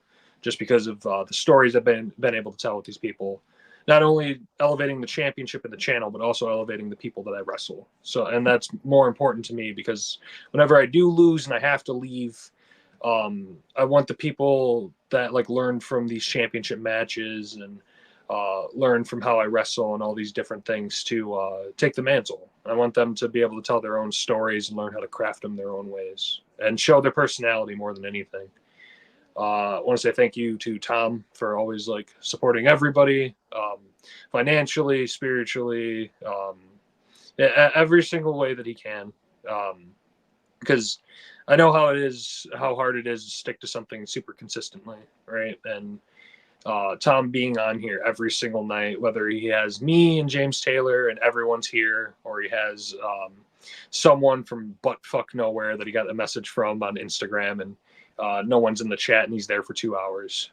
He puts in a ton of work for this like platform and this podcast, this radio show, and honestly, it's the biggest sense of community. I say this every time, but it's the biggest sense of community. No, but it's even grown since you last were here. I mean, it's really, like you even said, guys that aren't as known, but people do tune into them. I know we're lucky to have you, James. You know, I think Justin's very close on the wave, like Aaron. You know, Omen and Soldier. You know, Steele when he says something controversial. Yes, there are certain people that come on here, you know, and get an amazing response, but there are guys that don't. But there are people it means something to them, and you know, I think it's important. People want it, and there is somebody out there. Even those shows are generating something to somebody. So I think that people and it's all a community effort, and that's what I mean. It's just the sense of community that Sportzwire and the logo. And every single time I see you hop on the platform and say, under the brightest lights, and I don't know, there's something heartwarming about that. Where it's the backyard circuit, the prime time, or you know, either people, it means something to people. I mean, look, I do disappoint people. There are some guys, you know, from the middle to lower tiers that don't come on, and you know, we try to please everybody, but you know, I think the people have won. That's why you've seen the you know, the improvements. You've seen, you know, I have 12 lights in the background, new lighting. We have, you know, share the screen. We have, you know, a lot of things that, you know, people want it. I think there are people. It is, you know, is it a full time? It's a full time thing. Look, I mean, if I have there's 60 people still with us, it's because of you. I mean, listen, people. Jeez, not because of me, but you know, look, there are certain larger than life. You're one of the, you know, 8 or 9 people. I think Titan when he's here, you know, TV, Josh and Titan, you know, Omen and Soldier, you know, I think James, obviously Steele when he says something, you know, you know, Big Man Cam's become that recently. You know, D'Angelo when he's here. There's certain people that, you know, there's 10 or 11 Aaron, obviously Aaron. There are 10 or 11 people that get that larger than life, you know, reception, but you know, but the other guys, they may not get it, but they're still they're still here and they're still in the chat. And they still support the platform, and it's they want to be here. And there's guys like Eddie Exile that have gotten a chance to come here, who people are really nice to hear him.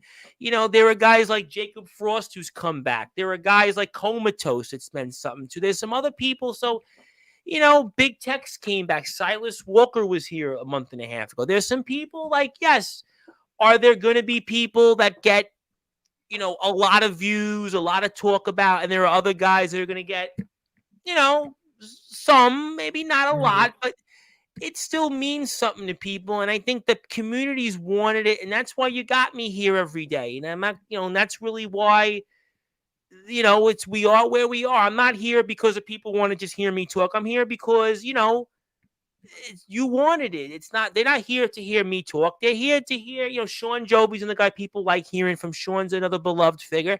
There's like 12 people or so. But yes, are there other people that don't get the response? Maybe, but I think that you're achieving those numbers are going up for them because I think people want something. They've gotten it. I got nothing left. You want to follow Jack Delta? He's here. Jack Delta 1999 on Instagram.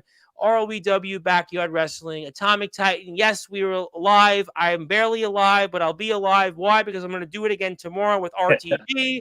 I'm going to do it again with Kyle Shelby. I'm going to do it again with Sean Jovi Thursday. I'm going to do it with Small Town Backyard Wrestling on Wednesday. I'm going to do it with WCE Day. I'm honoring WCE on Thursday with Sean Jovi. I'm giving them a certificate and a proclamation. WCE's on the road back. It's good to see some companies getting it. We'll see. And James, yes, please subscribe to ROBW. If you want to subscribe to me, yes, I think you are subscribed because I am almost there. And I'll get there. I will get there. But it's not about me. If nobody else subscribes, at the very least, hit the sub button to ROEW. Jack Delta, I've taken up enough of your time. You've been too gracious. I hope to do this again when you have time. You're a busy man. I appreciate all you do for our circuit. I can't thank you enough. I look forward to inducting you in the Hall of Fame with the rest of ROEW here in a few weeks. And I'm looking forward to watching a battle between two PWF world champions, current and past. I'm also looking forward to seeing a match between the outsider versus an outsider. And I guess according to James, we'll see you two guys have a chat very soon. So I look forward to that. And I'll see Mr. Parsley here next Monday. So thank you, champ. And thank you for all you do for our sport and putting your blood, sweat, and tears for us. I can't thank you enough.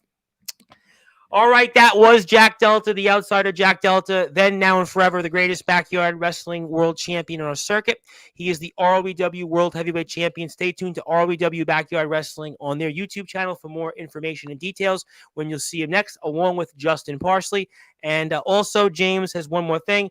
Was going to ask you about coming on this weekend. Talk more about the matches. Actually, I would have some time. It's James. It's James Taylor. I'm making time for James Taylor. Right? Yeah. James Taylor's coming on. It's going to be the same response. So yeah, I think I'm free, James, either Saturday or Sunday night. Maybe Sunday night's better because it's before Labor Day. So yeah, James Taylor's going to be here. James Taylor is getting your response. He's getting your response. So that, yeah, James Taylor will be here Sunday night. Yeah, you can bet on it. You'll bet. Remy Ravage and James Taylor sounds like a good day to me. Thank you, everybody, for tuning in. Please support ROEW. It's all wrestling matters with them. I can't thank enough James, the rest of the company, for their support. Until then, my name is the Reverend Tom Bryce, your voice figuratively and literally where all wrestling matters. And good morning, good afternoon, good evening, wherever you are, on the number one global radio station that is Sportswire Radio, where all wrestling matters. Thank you so much.